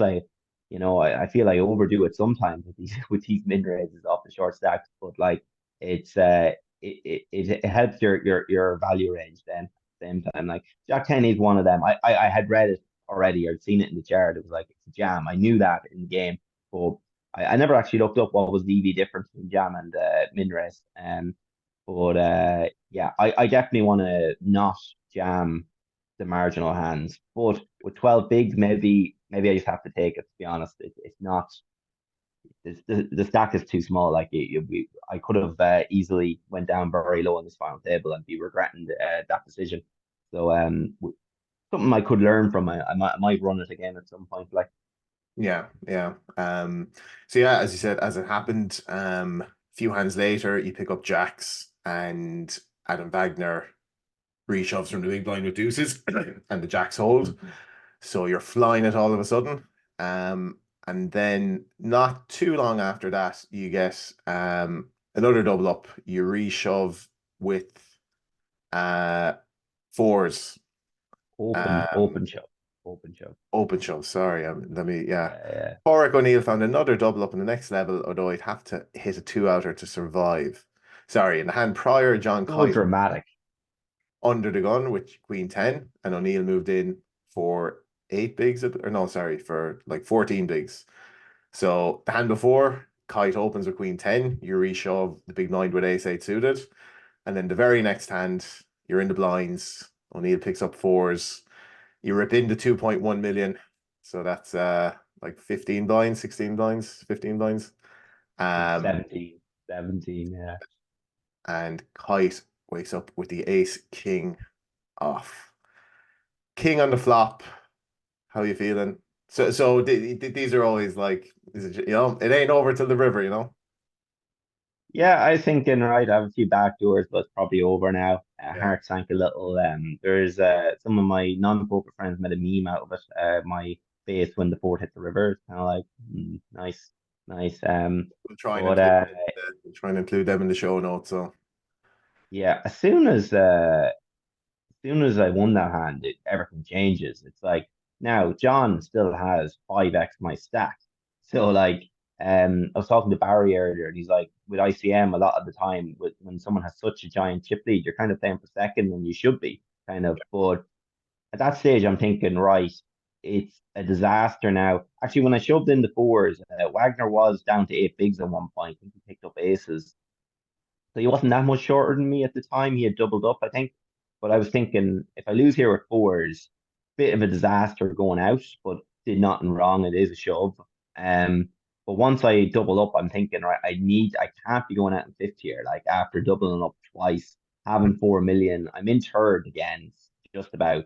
I can't be coming fifth. There is a bit of pressure there now, and John's going to make like later on, I could limp small blind and call his raises because I had a deeper stack. Though I wasn't there yet. Now I only had like 35 bigs, so yeah, he was going to be causing me problems. I had planned to do some limp raising against him, just click it a little bit against him. I think it was going to work pretty well, but never. I don't think I had the opportunity in the end. Um, but yeah, it's a different ball game at this point, and it's yeah, one I've studied a lot. So I was comfortable. I was kind of like, you're nervous. You're like, don't screw up or please don't cooler me. But this is a spot where I know I'm making money in. So quite happy with the situation, obviously. yeah. You'd imagine the experience would definitely kind of come true. These are your bread and butter spots. Like you were saying, Yeah. you play a lot of tournaments online, a lot of smaller field stuff. You get to a lot of final tables. So this nitty gritty of going from 5 to 4 to 3, the ICM implications, when to kind of change gears, all that. You're going to be quite comfortable. So Wagner goes out in fifth, and you're down to 4. So we're going to have a look at a hand, and you can talk us through. So this is a nice hand here you played. So you can see that. Yes. Yeah. So we're down to 4 here. Down to 4. Kyte falls under the gun. Nitty fold. So Zhao here in the big blind with about 30, between 30 and 35 big blinds. He decides to make it. So he puts in a little teeter raise here, a little kind of min raise with the Jack 10 suited. Any Yeah. thoughts on that? So I thought it was very small. Wagner was doing the same thing. He has about 33, 34 bigs. Like my first thoughts are like, will I three bet him? And kind of makes sense what he's trying to do here. He's trying not to get blown off the pot. So he wants to be aggressive. He wants to raise. He wants to call a three bet. So I'm glad I didn't three bet him with this combo. But in game, like if he had made it a 3x or 3.3x or whatever, I would have thought about putting in a small three bet, just put pressure hands to just give it up um but as played such a small raise in position, can't really do much else other than call, I think. Yeah. Yeah. I think I've seen these small raises from the small blind a bit more recently. Not I'm not the biggest fan of it. I just think it's can understand like why people might like it or why it might be good, but it just feels like you're kind of nudging a pot, nudging the pot up out of position. You're not going to be getting many folds here. So yeah, not the it's like even already now in this spot, like Zhao is a good hand, but you're not exactly being put in any kind of uncomfortable positions, So as you said, ace 3 here, I think it's a you know perfectly happy calling in position here. And we flop a wheel draw. Zhao flops He top pair. get out flopped. We get out flopped. That's not to be the end of the story.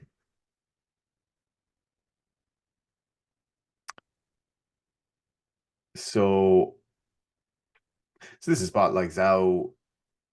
I'm sure he's plenty of checks here. He's plenty of bets here. I like his bet here. He might as well. It's not, as we'll find out later. It's not going to be a three hand, I don't think. But depending on the run out. But I like a bet here. He goes, that including the pot. So he bets four. He bets Oh, 2/3. He bets 400 and 600. he bets quite chunky. I like it. Yeah. I have loads of overs here. Yeah. Here's the problem with once you do that bet, you don't have a 5x. And now, like you bet 2/3 with a 5. I don't see it. I haven't ran the sim. I think well, sorry, I have ran the sim, but I didn't look up his whether he has 5s. I'm pretty sure he doesn't. But that was my whole. I think it changes the hand. His 2/3 Yeah. in the flop. Like what's the reason for betting 2/3 with a 5 on the flop here?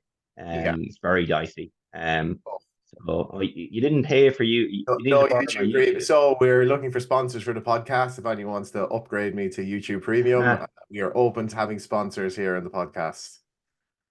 Because you could have borrowed mine, buddy. So I think he has to check here. I don't see why. Now maybe I ran it in the solver and Jack 10 was betting some, but like on On the three turn. streets for sure. Yeah, I can't remember now. It's been a while since I ran it, but yeah. So that's the thing with I think of these spots. So interesting. Okay, he goes. So I think when you third. bets, Yeah, kind of, third. yeah, a little more, yeah, like 600 into 1.4. Yeah. So I think in these spots, the flop bet, I think, the bigger sizing and the flop bet, it's putting your kind of your two overs, your queen jacks, your king jacks, your jack nine suited with backdoors, your gut shots, all these kind of hands. Putting them in, well, the gut shots, I guess, are always going to call, but the big bet in the flop, yeah, you're putting these hands in, a tough enough position. I'd imagine something like Queen Jack is indifferent by the flop already. So yeah, kind of like the reason for the big bet on the flop. But as you said, it's when you're thinking about how you're going to play these hands over the three streets. I think it's good bet in isolation with this hand. But then it does get more perilous, especially out of position, because as you said, it's tough to go for three streets with Jack 10 here. And then I always kind of find you just feel very capped then when you slow down at a certain point. So it can be kind of difficult. And again, I just go back to, this is why I like playing these hands out of position in a slightly inflated pot. I don't really like it, but yeah, so this turn card specifically, when the 5 comes, as you said, you really kind of get capped now. It's like, maybe you find the sliver of kind of the 5x that you make this bet with on the flop, but I think in practice most people don't have a 5. So yeah, now you're definitely, so I assume now at this stage you're kind of thinking, I can probably go after this pot, creeping up there. Not necessarily at this point. At this point, I'm like, he doesn't have a 5. What's he trying to do? Is he going for a 10 for 10 value? And he has on this occasion, but I'm thinking I could have the best hand. I have outs. I do have the ace of spades backup, like in case I want to bluff at some point. There's no way I'm folding this hand. If I had ace 3 without a spade, I don't shove the river, but I don't fold turn. I don't think I fold turn anyway. I can have the best hand. I have outs. And he's not going to be bluffing with like he has so many king highs, queen highs, jack highs. That can be bluffing. Spades can bluff, which I guess he can bluff to here and he could have got there. But again, if he rivered a flush, would he go for a small size here? This is very thin. Like it's I think he just doesn't want to check for some reason. Now if he had checked, I'm probably just checking behind and expecting to win, to be honest. Now that might be a bit, I don't see a reason to bet ace high here in the river. I have other stuff I want to bet. I have missed stuff, and I don't think I want to bet ace high in the river. I don't know what you think about that, but I have my 3 4s. I have my Yeah. Well, maybe I don't have enough bluffs. Maybe I need to bluff ace size, but uh, yeah, like I could see myself with king jack, king queen with a spade, and being like, right now it's time to bluff this Yeah. hand, like but it's check two. I don't know. Do I fire? If I king queen with queen of spades, I'm not sure. Do I bluff here? And I just have the card to do it here with the ace of spades. And yeah, I think he's put himself in this spot here now. I think he's Yeah. gone for three, bit of inexperience. And Yeah. It's look, would we be saying that now if he had found the call on the river? He just played me like a book. If he just so like it's I'm not sure it's ever playing out like that. I do yeah. think, yeah, I think what you're saying, yeah, it makes sense. You're, as I said, kind of from on the turn and river, it feels like he's kind of capped. As I said, you're beating a lot of his bluffs. The fact he does have the 10, yeah, it's, yeah, I think the river bet, yeah, I think the river bet maybe is just one of these kind of like, you don't want to check fold, you don't want to check and give the option for you to bluff. But, this is the risk when you're playing against a good player and you lead out this, you're still going to get bluff sometimes, So, yeah, so the It's one of sizing on these the river, cool spots. sorry. I could do. It's one of these cool spots because I thought of every option here. My thought was, can I call this? And I was thinking, I think this man could. He's not supposed to, but I thought maybe he has a 10. So I don't really want to call. I don't think he has a flush here for this size, and I think he goes bigger. And What about this live? um, Are you checking for the ace of spades?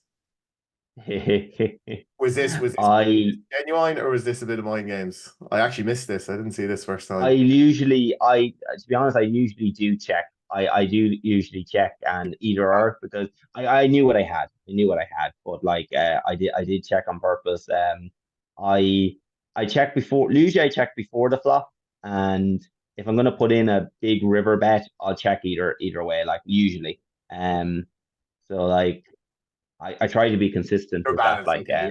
You're claiming your balance. Yeah. I'm claiming a balance. What do you think? Do you think It, what would you read into that? I I think you're probably balanced because you're bluffing here. The again, if I saw that at the table, so that tell is usually the flush. Or it's usually people before they put in a big bet, they double check their hand to make sure they really have the fucking nutty hand that they have. Ah, Very, very I thought it could be, do I have the ace of spades or the ace of clubs? That's what Jesus, they really get you with these ads. Pay your yeah. 13 a month, Jamie. I Uh, watched the music on it. I listen to the music on YouTube Music. It's quite handy during the grind. yeah. I don't know. I usually don't like checking back, but like if I'm trying to be consistent, usually I don't check till the river, and it's for a big bet, like, and that's the only time I'll recheck. Sometimes you just forget, obviously, but like it's you don't want to only when you forget look back. So every Yeah, once in a while you need to look. for sure, yeah.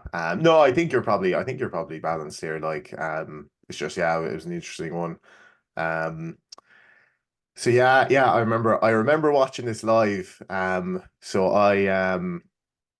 I was playing poker in the Eglinton Casino. I was playing 150. I think the smallest tournament of the year I was playing, sweating this. As I said, had ambitions of going to the win, and then that fell through. And then I was like, ah, fuck it, I'll leave off Prague. Thankfully, I did. The whole, the whole butterfly effect of it would have been so different if I went to Prague. But yeah, I was watching this at the table in the Eglinton Casino in Galway, and I was like, Jesus, this is some play. And I was like, it's going to work. It's going to work. I didn't actually notice. I didn't notice the Ace of Spades blocker. I thought the board ran out. I thought no flush came in, so I was like, this is a move. I said, John and me here. Straight away going, you had King Jack of spades. He's always guessing, and some people have said to me, he's always guessing your hand right. I'm like, I don't think so. I think he just guesses every time, and he's gonna get. He's yeah, a live player. He's gonna get a few more. But yeah, yeah, there's 7.7 million. All of a sudden, we're in a bit of business. There's a yeah. crazy hand. The next hand is crazy. I think it's the no. It's under the gun. We have a Queen 7-0 shove under the gun. So it's the next hand, probably. There's the rail. There's the rail when I still had a rail before the lads got on the Ryanair flights. But fair play, like thanks for the rail, lads. It's not this hand, sorry. It's the very next hand.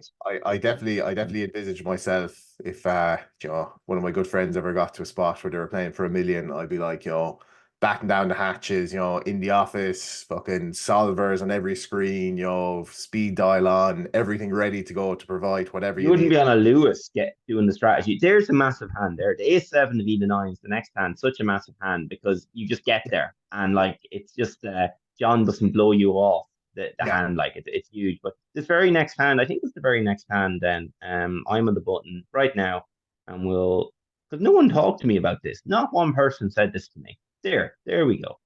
Queen 7, 120K to call, 2 million in the stack, Did I and not? all in. I didn't send this hand to you, no? No one said that to me now. It didn't matter. I Is feel out like got I think I might have mentioned this hand. I remember seeing this one. crazy. I missed it. There was a lot of messages. I didn't have my phone, by the way, only on breaks, Yeah. and the I phone think was blowing up. I was just firing in screenshots of the stream. So yeah, that's yeah. But yeah, So that's the crazy hand. the next hand, the next hand I have down was a pretty interesting one where you induce against John. Is there any other hands? So let's just skip ahead to around here. So we're down to three. Um, we're down to three, and it was Zhao who bust in fourth place. I can't remember. Nothing too noteworthy with Zhao busting, was it? I think was it just No, he got coolers. He got ace queen suited against I think ace king. Yeah, yeah, he got yeah, coolered. He got unlucky. yeah. So yeah, And he came up to me afterwards and said, "Good luck and nice bluff." He was very nice about it, and I'll see you in Paris if you somehow found the lock in podcast, whatever you're calling we're this, we're we're, Jimmy. re we're rebranding the podcast, the Lockdown Life, I Okay, as they. So I'm open to suggestions. I think we might just be going with the Jamie Flynn podcast, something oh Jamie Flynn, Jamie Flynn. forward. Okay, fair enough. This is the hand. So yeah, it's very standard up to the river. John was very adamant he had the best bluff catcher ever, bluff candidate ever. I haven't ran this hand, but it's So we're just have you is that 9 million you have there? So we're like 60 bigs deep, is yeah, that right? So super deep. far more. I think maybe 60, 70, lot. Yeah. So we're super deep.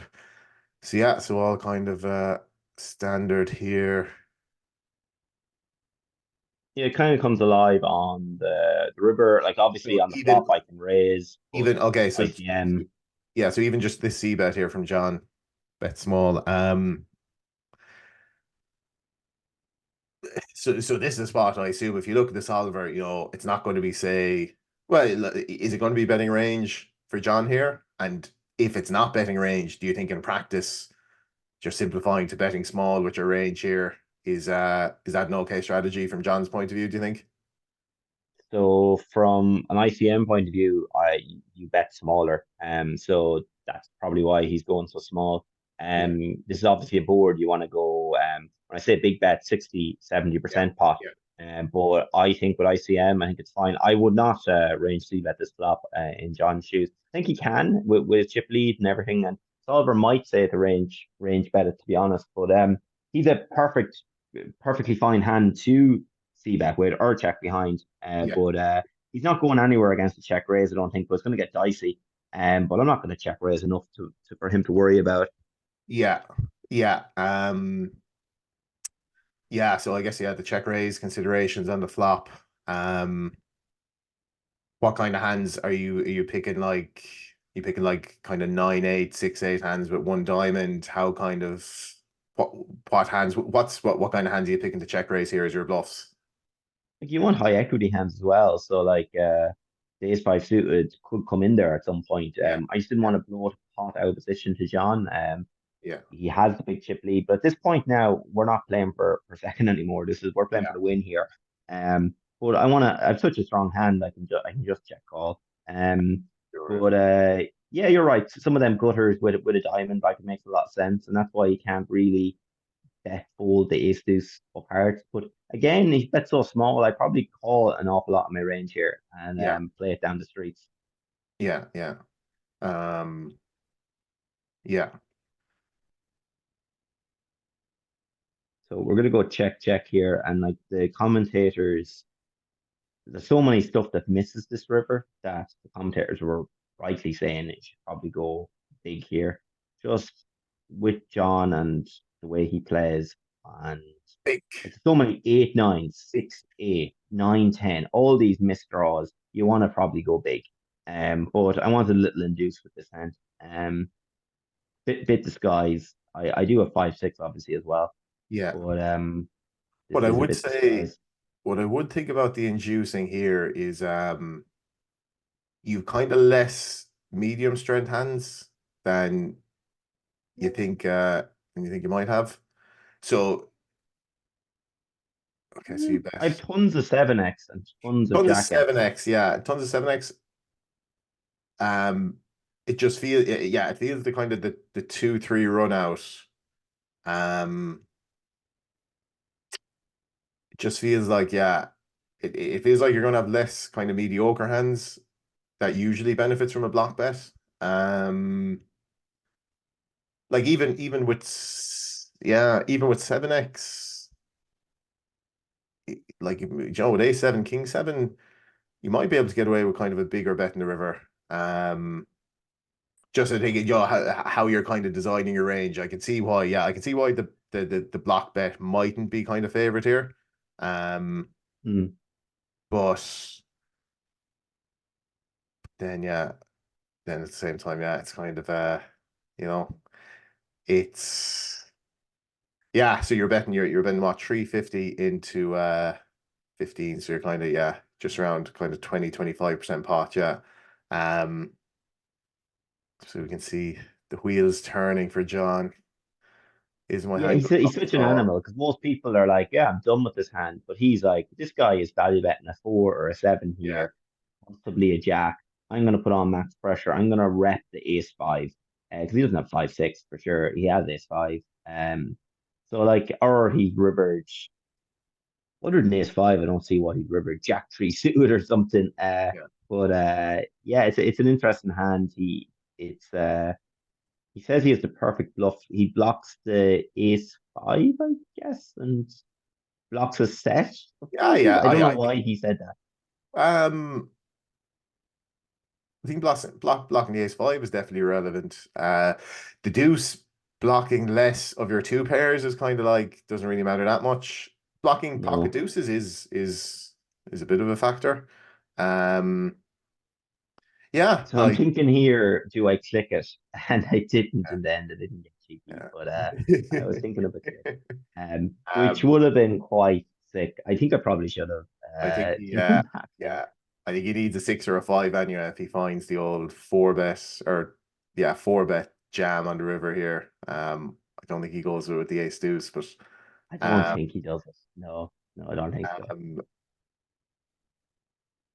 I did look back at my cards there, so I've done it once with the nuts and once with, or the second nuts and once with the bluff. Well, yeah, I think, yeah, I didn't run this one. In the future, maybe like I have it marked to run, but it's quite interesting from John. It just shows you how tough he is.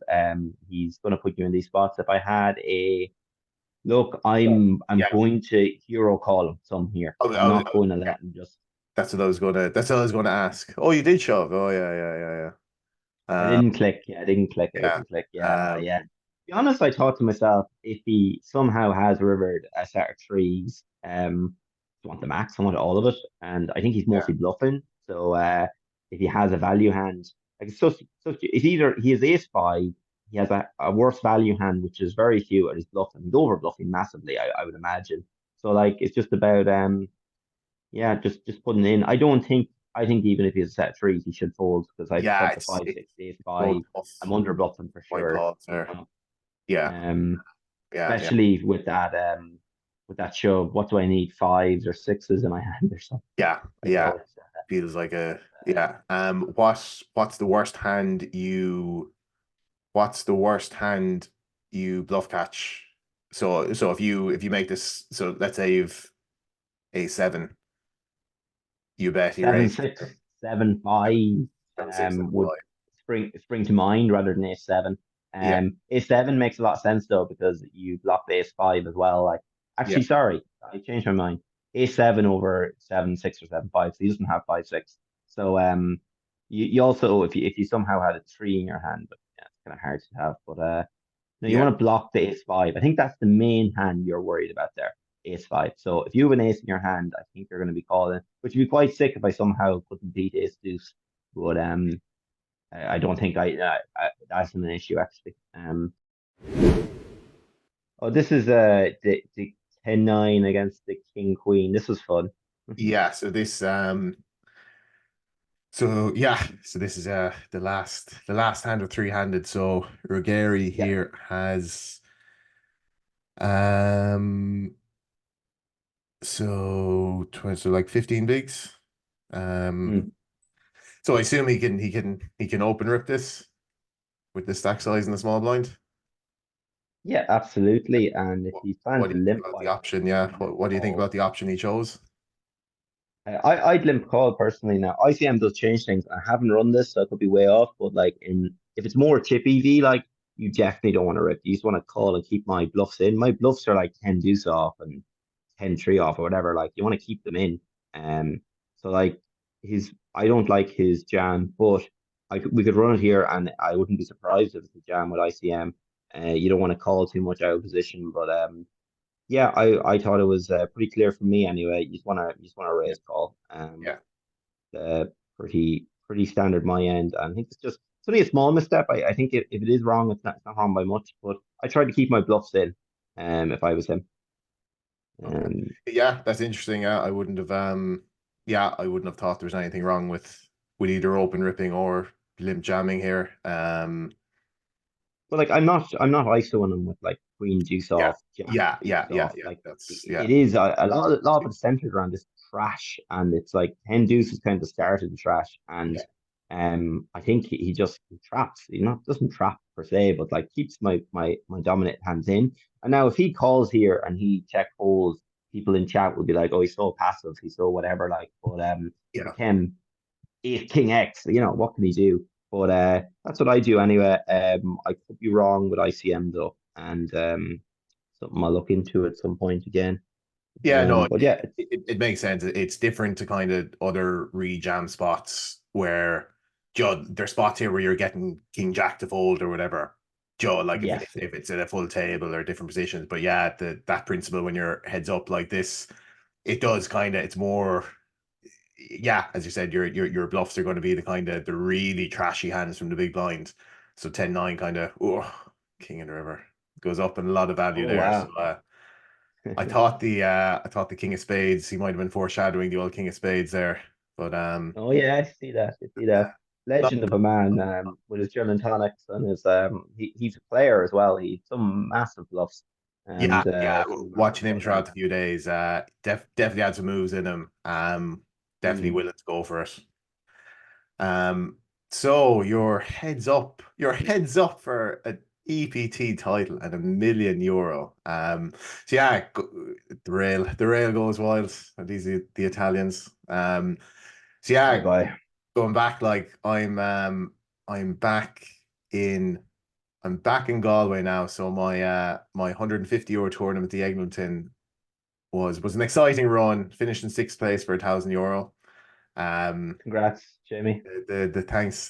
The whole casino was rooting for you.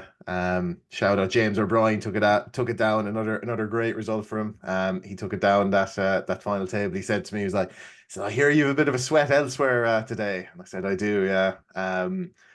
So at this point I'm back in the house watching this on the TV and having fucking great crack, great entertainment, sweating it, watching it. So here you are, heads up for €1 million. Look at that. Yeah, Look at yeah, that. yeah. It's Look at that. Like, he still has 30 bigs, even though like I have him by a good bit.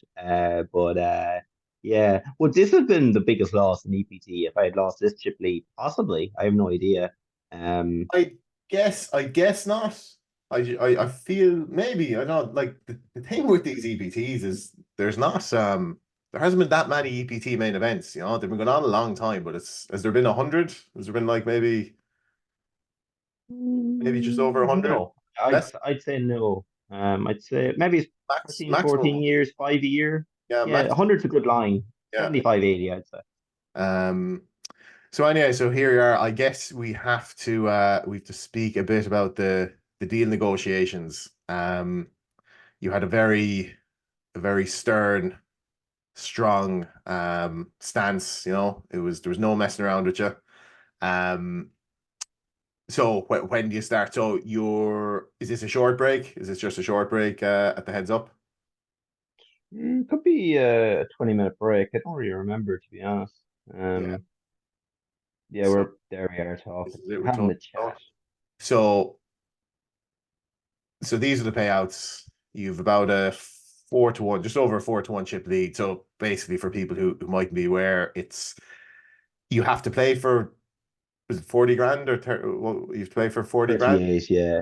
39, 39, 38. Okay, so you to leave 39 on the table. So basically, Mm, we're looking here around a 400k difference. So mm. for example, so if Porrick has a 4-1 chip lead or 4.5-1 chip lead, the fairest or the whatever the ICM deal would be, you basically split the difference here, 400k, 4 to Porrick, 1 to John, however that works out. So I will say from Kyte's perspective, he's guaranteed 643,000. He's had a good week. He's enjoyed himself. The deal that he'd be getting would get him, what was it, 715? Was that the number, or 720? Yeah, so he was going to lock up. He said an extra 60. He could have been a little bit more. You're right. Yeah. And then he was going to lock up an extra 60. And from my point of view and his point of view, I can see why he doesn't want to do that deal. Yeah.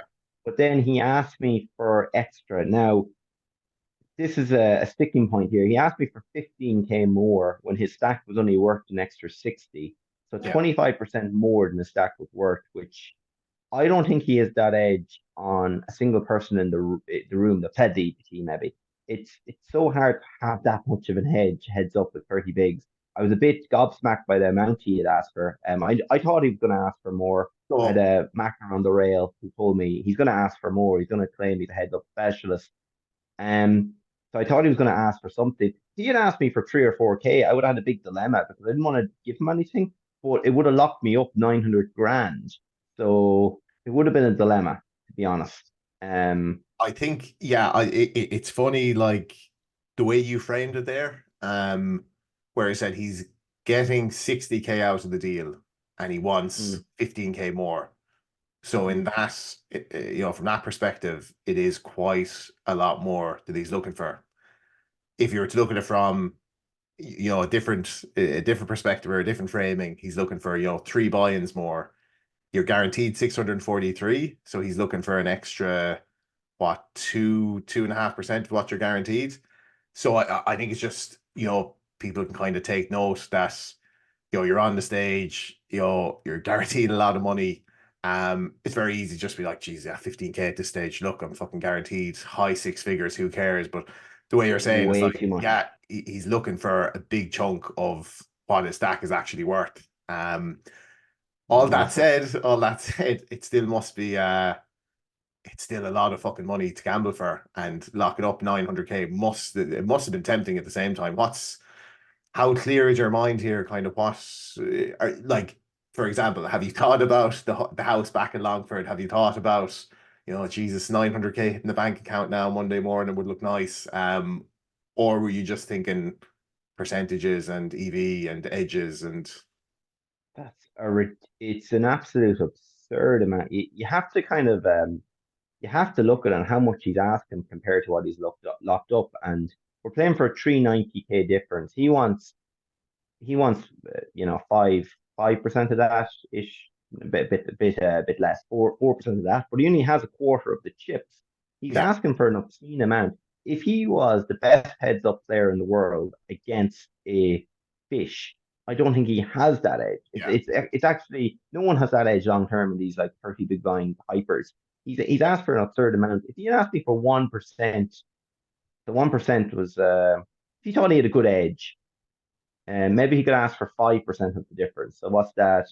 Um, he might have been able to ask for 3 grand if he thought he had an edge. Now I'm suspicious about his him being a heads up specialist kind of job. I don't know, like I'm not sure. Like it's so if he asked me for 3 grand and I thought this guy's an edge on me, and to lock up the money, I probably would have said yes. Now going in, I knew heads up would suit him, but I also thought if I get top pair and the board, like the hands I have to call him down are like always second pair with a flush and straight out, and you're like, oh, do I call here or not? Like, and I was kind of thinking this could be over very quickly as well. Yeah. And now he shouldn't have asked for that amount. Like, fair play, he tried. I have to think about people who had a percentage of me as well. Like, Jamie Flynn doesn't want to give up that much equity. Well, throw it on you. Would you have taken Well, that deal? I had my insurance fully sorted. Dylan Yip told me, he said, tell Smidge not to make a deal. He's way better than this fella.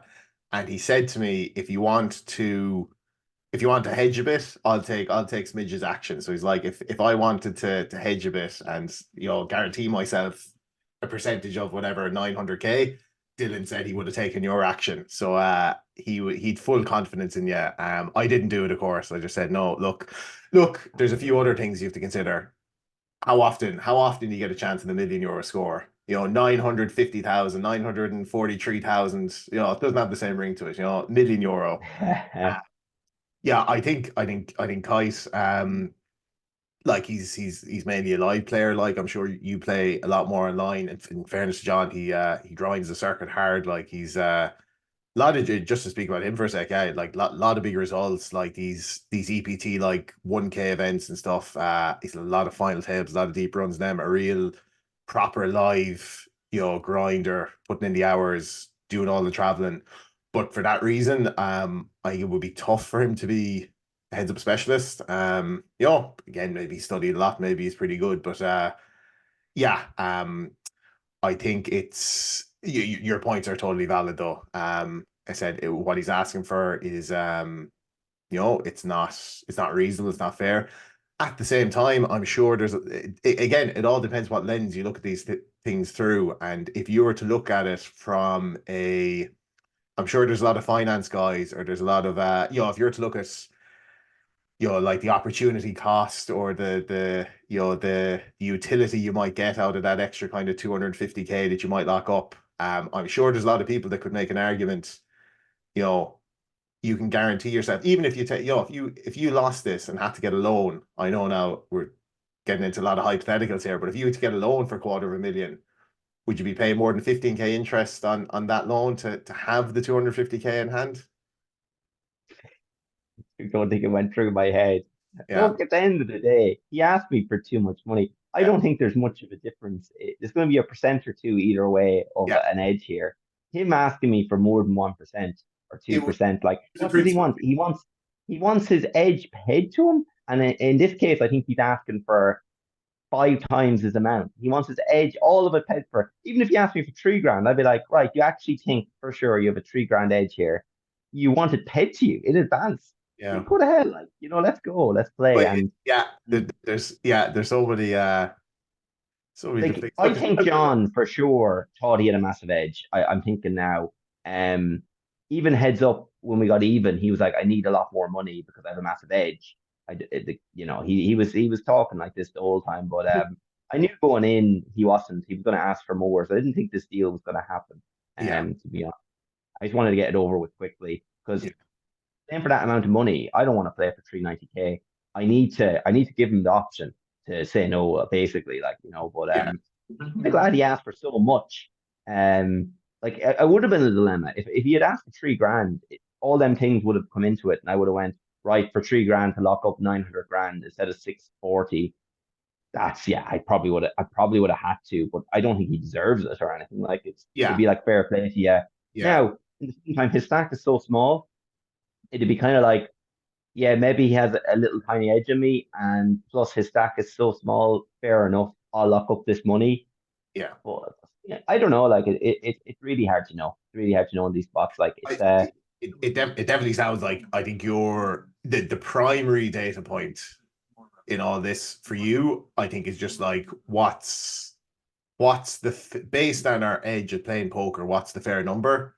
And you thought that whatever he was proposing was just way past that. You didn't really absurd amount. you didn't really think too much past that. I think it's because because it is just it is such an obscene amount of money to be gambling for.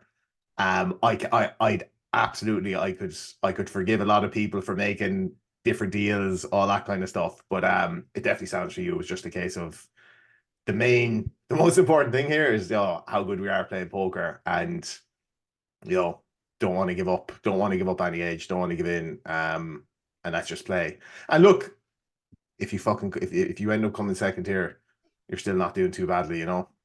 No, absolutely not. It's absolutely not. Exactly. I think he might have thought he had that edge, and if he does, I don't think he plays that much heads up. I'm To not be sure.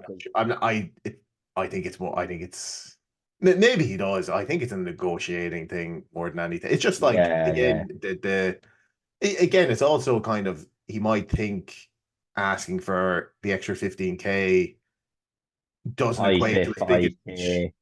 5K. It doesn't equate to as big an edge as it ended up. Joe, he just thinks it's an extra because again, you're playing a 5K tournament, your heads up. It doesn't seem like a lot extra to ask for an extra three buy-ins, but as you said, the way you outlined it, makes a lot of sense. So so we're going to go through every hand in this heads up. So it's 4 hours. So this was a serious ding dong battle back and forth. I guess so. We've a few hands. We've three hands outlined to have a look at. We're gonna jump into them quickly before we do that. So you were even in chips at different points. What was the deal? Was there any thought of making a deal then? Was it mentioned at any point in the future? He said he'd need a lot of money extra to do the deal, so there was That no was it. point talking. Yeah, that was when you say I need a lot more, you're kind of like, huh? Like, are you deluded?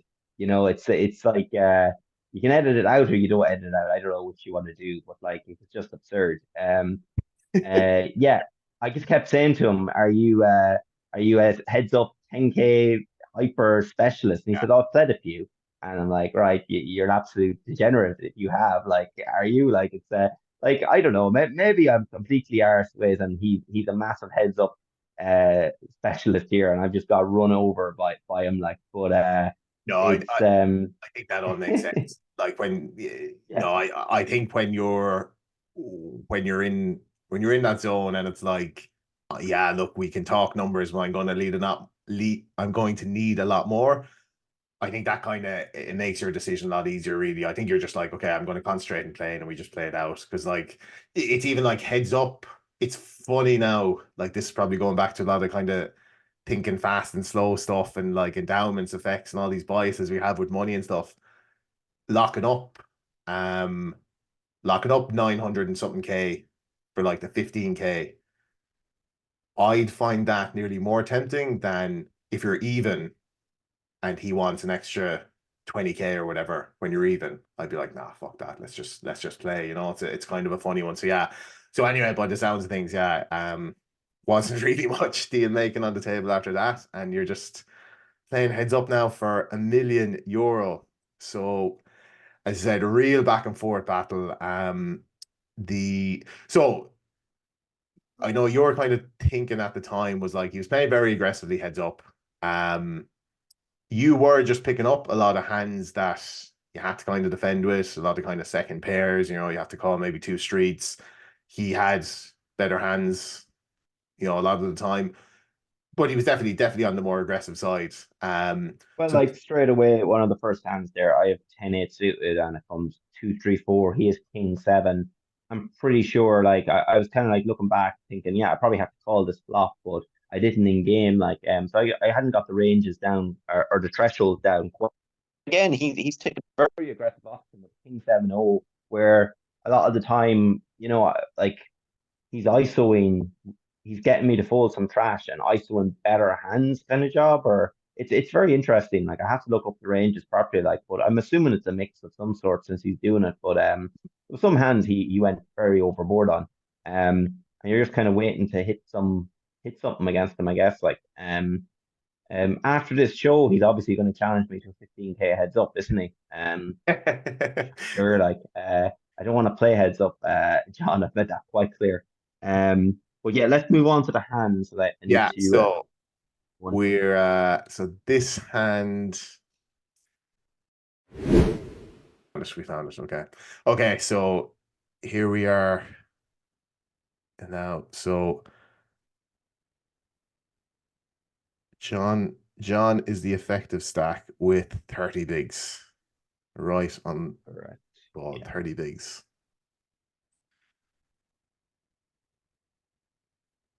So limp check.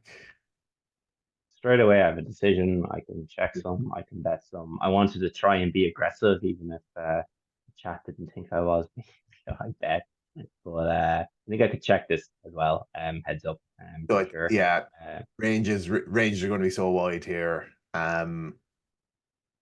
It's going to be a mix with fucking everything here, but I think a lot of people, the way a lot of people kind of balance it, I feel, is they might kind of put chips in with their better and worse flush draws and kind of check their middling ones. That's not a bad kind of heuristic to just give yourself a bit of balance, make sure you flush draws in both kind of ranges. But as I said, it's it's going to be a lot of mixes here. So he comes straight in with the check raise.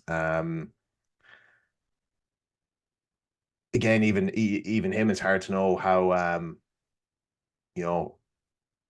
I think it's reasonable. Maybe he's overdoing it with the check raises here. Maybe he's just taking a more aggressive line in every part of the game tree. He kind of strikes me as that type. He is overdoing it in the check raise department for sure. He's like it works, and it's great for him. Like, but this hand, like I don't think my decision to call flop there's no decision here. The turn call is completely standard. The river here is just so I've ran the river and it Jack 7 of clubs just doesn't work as a call. But against John, he's not meant to be bluffing 9-4 clubs here. So like it's if you're in Theory land, you want to fold this, but like against John, I guess you have to pick call. But I was thinking I'd rather have like a Jack 10 without a club or a spade, or a Jack 10 with a spade, or an 8-9 without a club. It's there's a lot of things I'd rather have rather than a jack here. But flush comes in, the backdoor flush does come in, and it's I was given a lot of stick on Maria wanted me to use some time bank cards, which I think are so valuable. And like on this turn, I know what I'm doing. So what am I thinking about? I'm thinking, what am I doing on this river? What rivers am I going to call down on? And then John goes into the tank for 30 seconds before betting. So I kind of know like this isn't me. This isn't my hand. Jack's the 7 of clubs is just a bad card to have, and you don't do a good job blocking value. Like, he could have queen jack. That's about it. So he can have 9-10. He can have flushes, and he can have 2 pairs. So Jack does block something.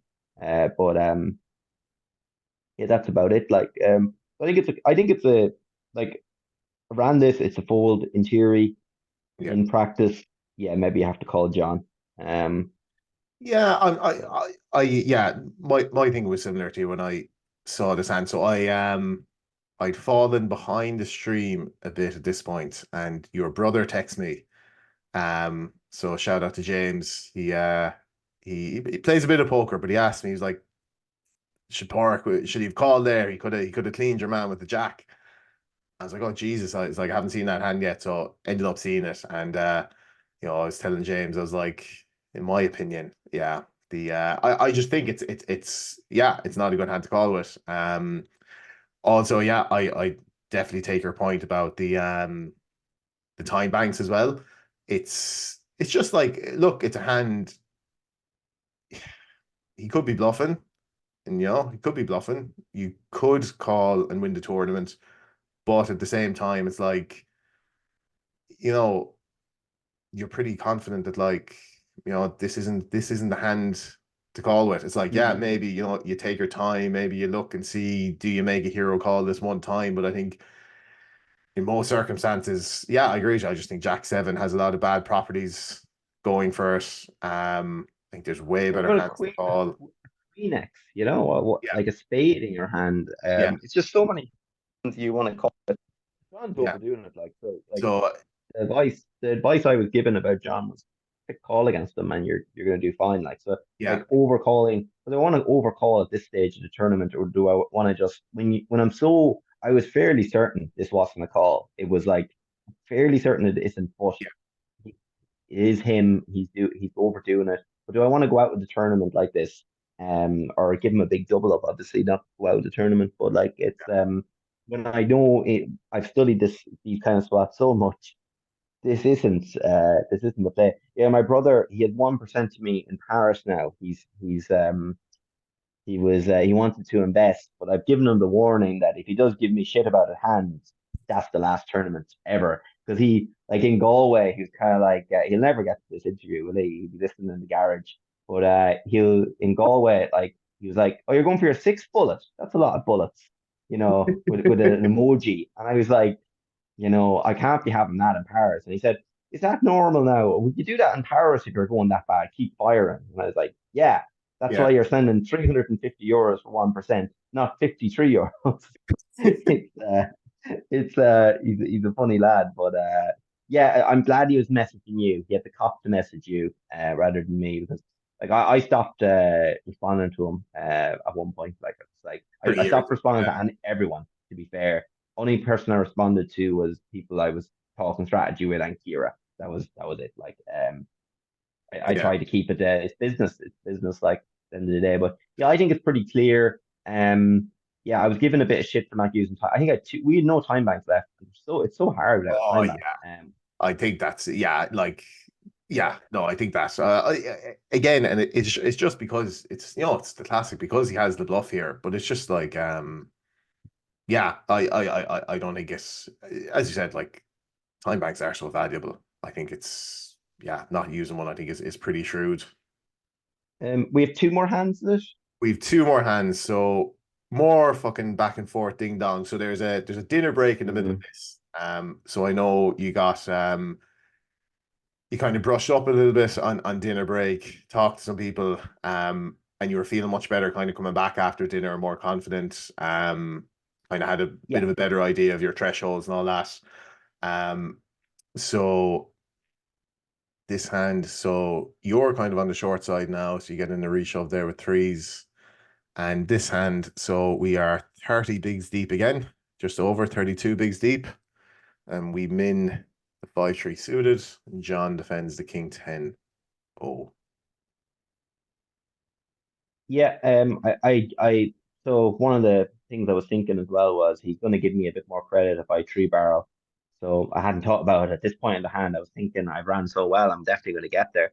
But I'd given up previous hands with a nine high where I didn't like the board run out. The board run out isn't great here either, to be honest. And if I hadn't given up the previous hand, maybe I give up here, but it's kind of hard to give up with five high. I'll yeah. be honest. Is this Especially when you can.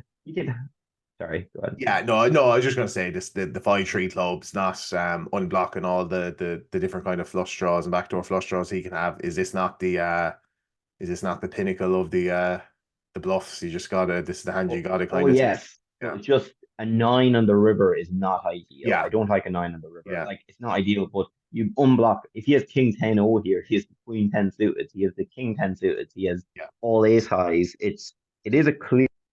It's a clear. You have to go for it, but like I would have loved to not see a nine on the river. If we had a Yeah. king on the river, this would be over. By the way, like so you run well in this regard, but it's just one of these moments where you're like yeah,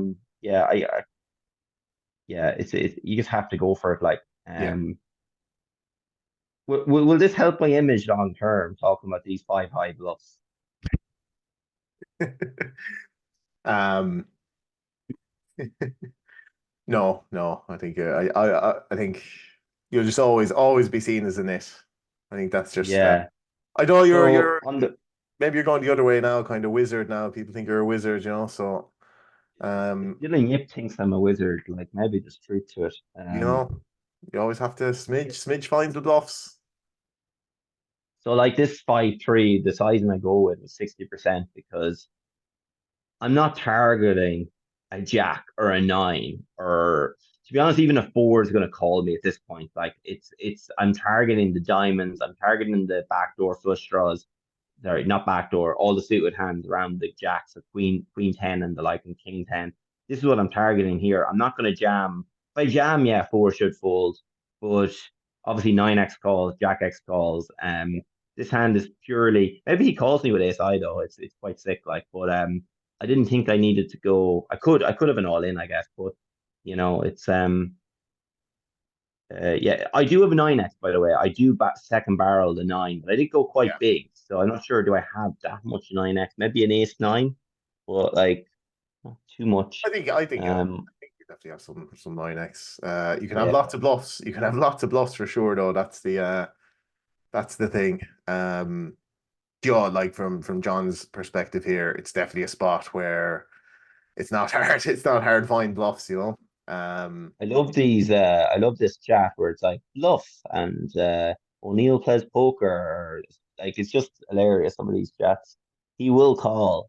Who even calls this? Yeah, it's fun looking back. I wouldn't recommend it, by the way. I wouldn't recommend reading it back because your hero to zero so quick.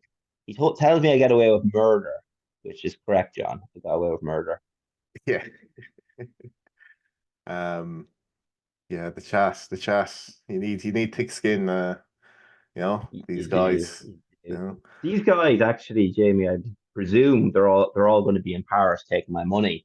Oh yeah, yeah. Now, of course, they're probably saying they're too busy or they don't have the bankroll, but maybe by in a year's time they'll definitely have that sorted, right? They'll if they're that good.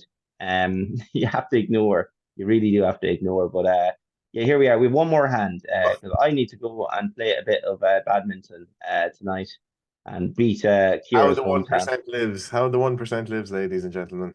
Millionaire poor The have to play badminton of a the like ice bath. Yeah, the I'm ice. missing a track session with the junior team, not the junior team, the senior team, in the GA as well. So it's I'm missing out on pain. I'm still sore from Tuesday. You can edit this out, right? Still sore from all them fucking what do you call them? Squats. Um, Uh, this is what the people want to hear. All the the real Pain. life stuff. So yeah, so here we go.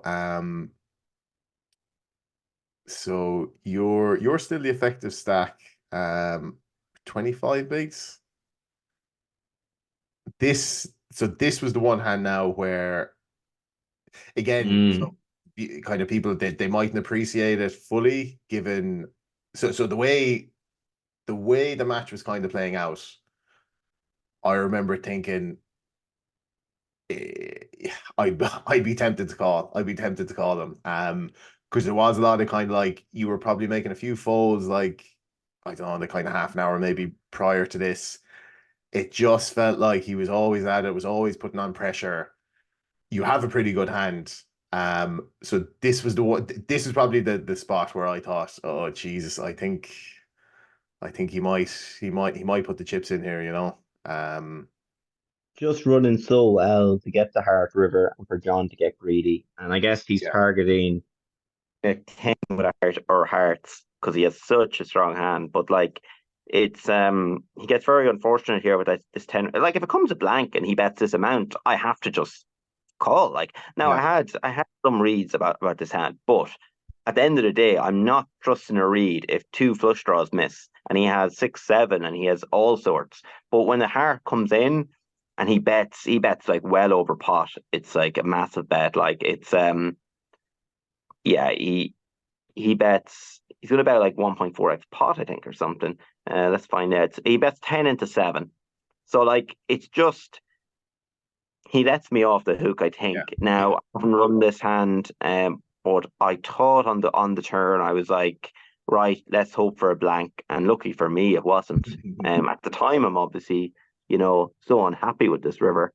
But this is a big spot, like. Yeah. Uh, Yeah, like you're maybe on the turn, are you thinking, okay, John, this is my spot now. I'm going to call you down. I'm going to be the sheriff here. I'm going to call you down. You're not getting away with it this time. And then you get this really, really ugly river. Was that going through your mind? Pretty much. Is my audio okay? My earphones have disconnected. Yeah, I think it's okay. It's okay. I don't have earphones. You don't have earphones actually either. I thought this could have been it. Yeah, I thought this could have been it now, but he just made it so big. And look, knowing John, maybe he's just over bluffing here, and he this is just lucky that he has it. But I did think I had some reads but as well. Like I wasn't too happy with the situation, but his bet size is the main reason, and the river. Like it was it's interesting now. I'm not going to say I'll do the Charlie Carroll on it. You can see what I'm. If you can see, Live. let us know. They're deadly. Yeah, Deadly. deadly, deadly. If any viewers would like to sign up for Padraig O'Neill's live tells poker course, we're going to have an affiliate. I'll tell you after. I'll tell you as soon as we stop recording what I thought. But I'm going to play John again. Maybe not for an EPT title. And they're probably never again heads up. It'd be very surprising if we ever meet heads up. But let's see when the Norwegians get back to Dublin. There might be. Oh, heads up! It's 4 a.m. in the morning. Yeah, you never know. You never know. You might get 10 grand back off me.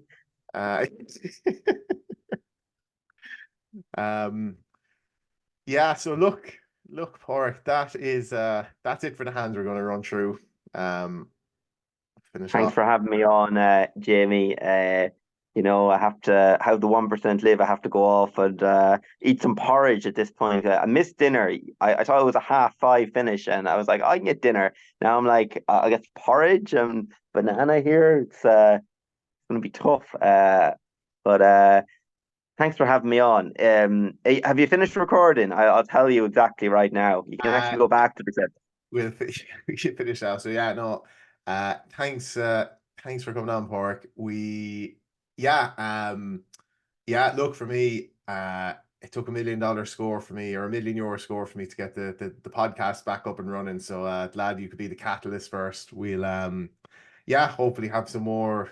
I'm thinking I'm going to try and do some content now this year and see how it goes. When are you gonna catch up to me on the Hen and Mob? Because I thought you were gonna catch me this year, and it seems like you did catch me for briefly, but like your numbers, they're rookie numbers now. You need to pump them. So if any viewers, I'll be selling for the 25k in Paris, 1.1 markup. If anyone would like to take a piece of me, you can leave a comment below.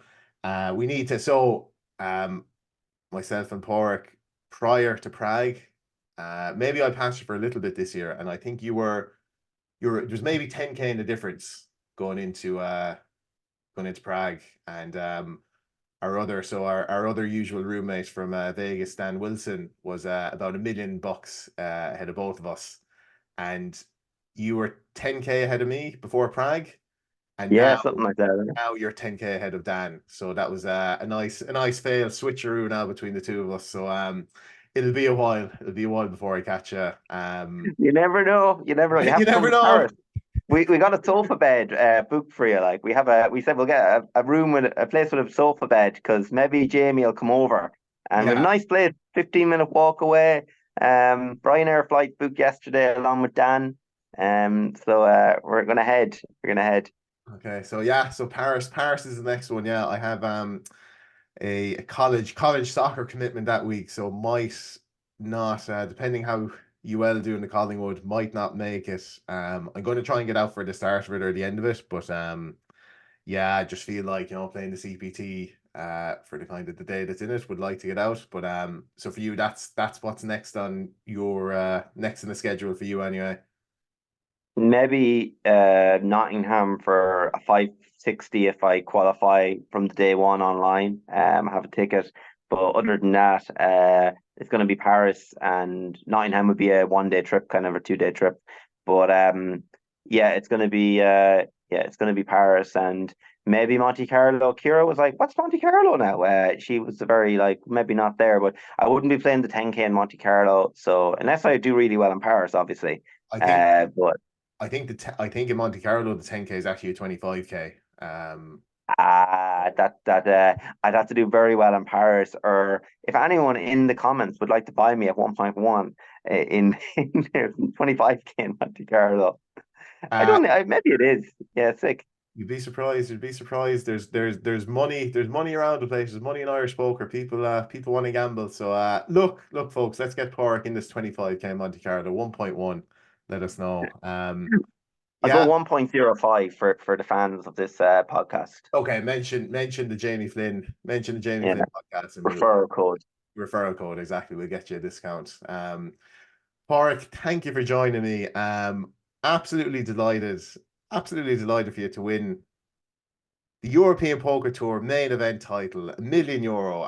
Again, it's just like it's still just one of those things. Like back, I was watching poker on TV, when I was a teenager, like seeing like WPT. Remember seeing the early EPT days and like seeing these people doing these things and come up through the game, like got more experience, played different things, seen different things, but it's still like this, like when you're good friends, like getting this momentous score, it's still just like I remember saying after the Killarney tournament, that was a 70K win for me, 800 or so players, and I remember just saying like this is just it's crazy, like these live tournaments, you show up, you never actually win them, and then somehow this time I did. I was like, wow, and then for this to happen, then like a couple of months later, it's just it's absolutely insane. Really happy for you, really delighted for you. Congratulations. And yeah, as I said, this is the kind of thing, looking back in 10 years, 20 years, like the story of your life, the story of like, it's one of the historical kind of moments in Irish poker now, so fair play to you, and sure, look, let's see what's on the cards for the future. Thanks for having me, Jamie. Bye Perfect. bye. We'll see you.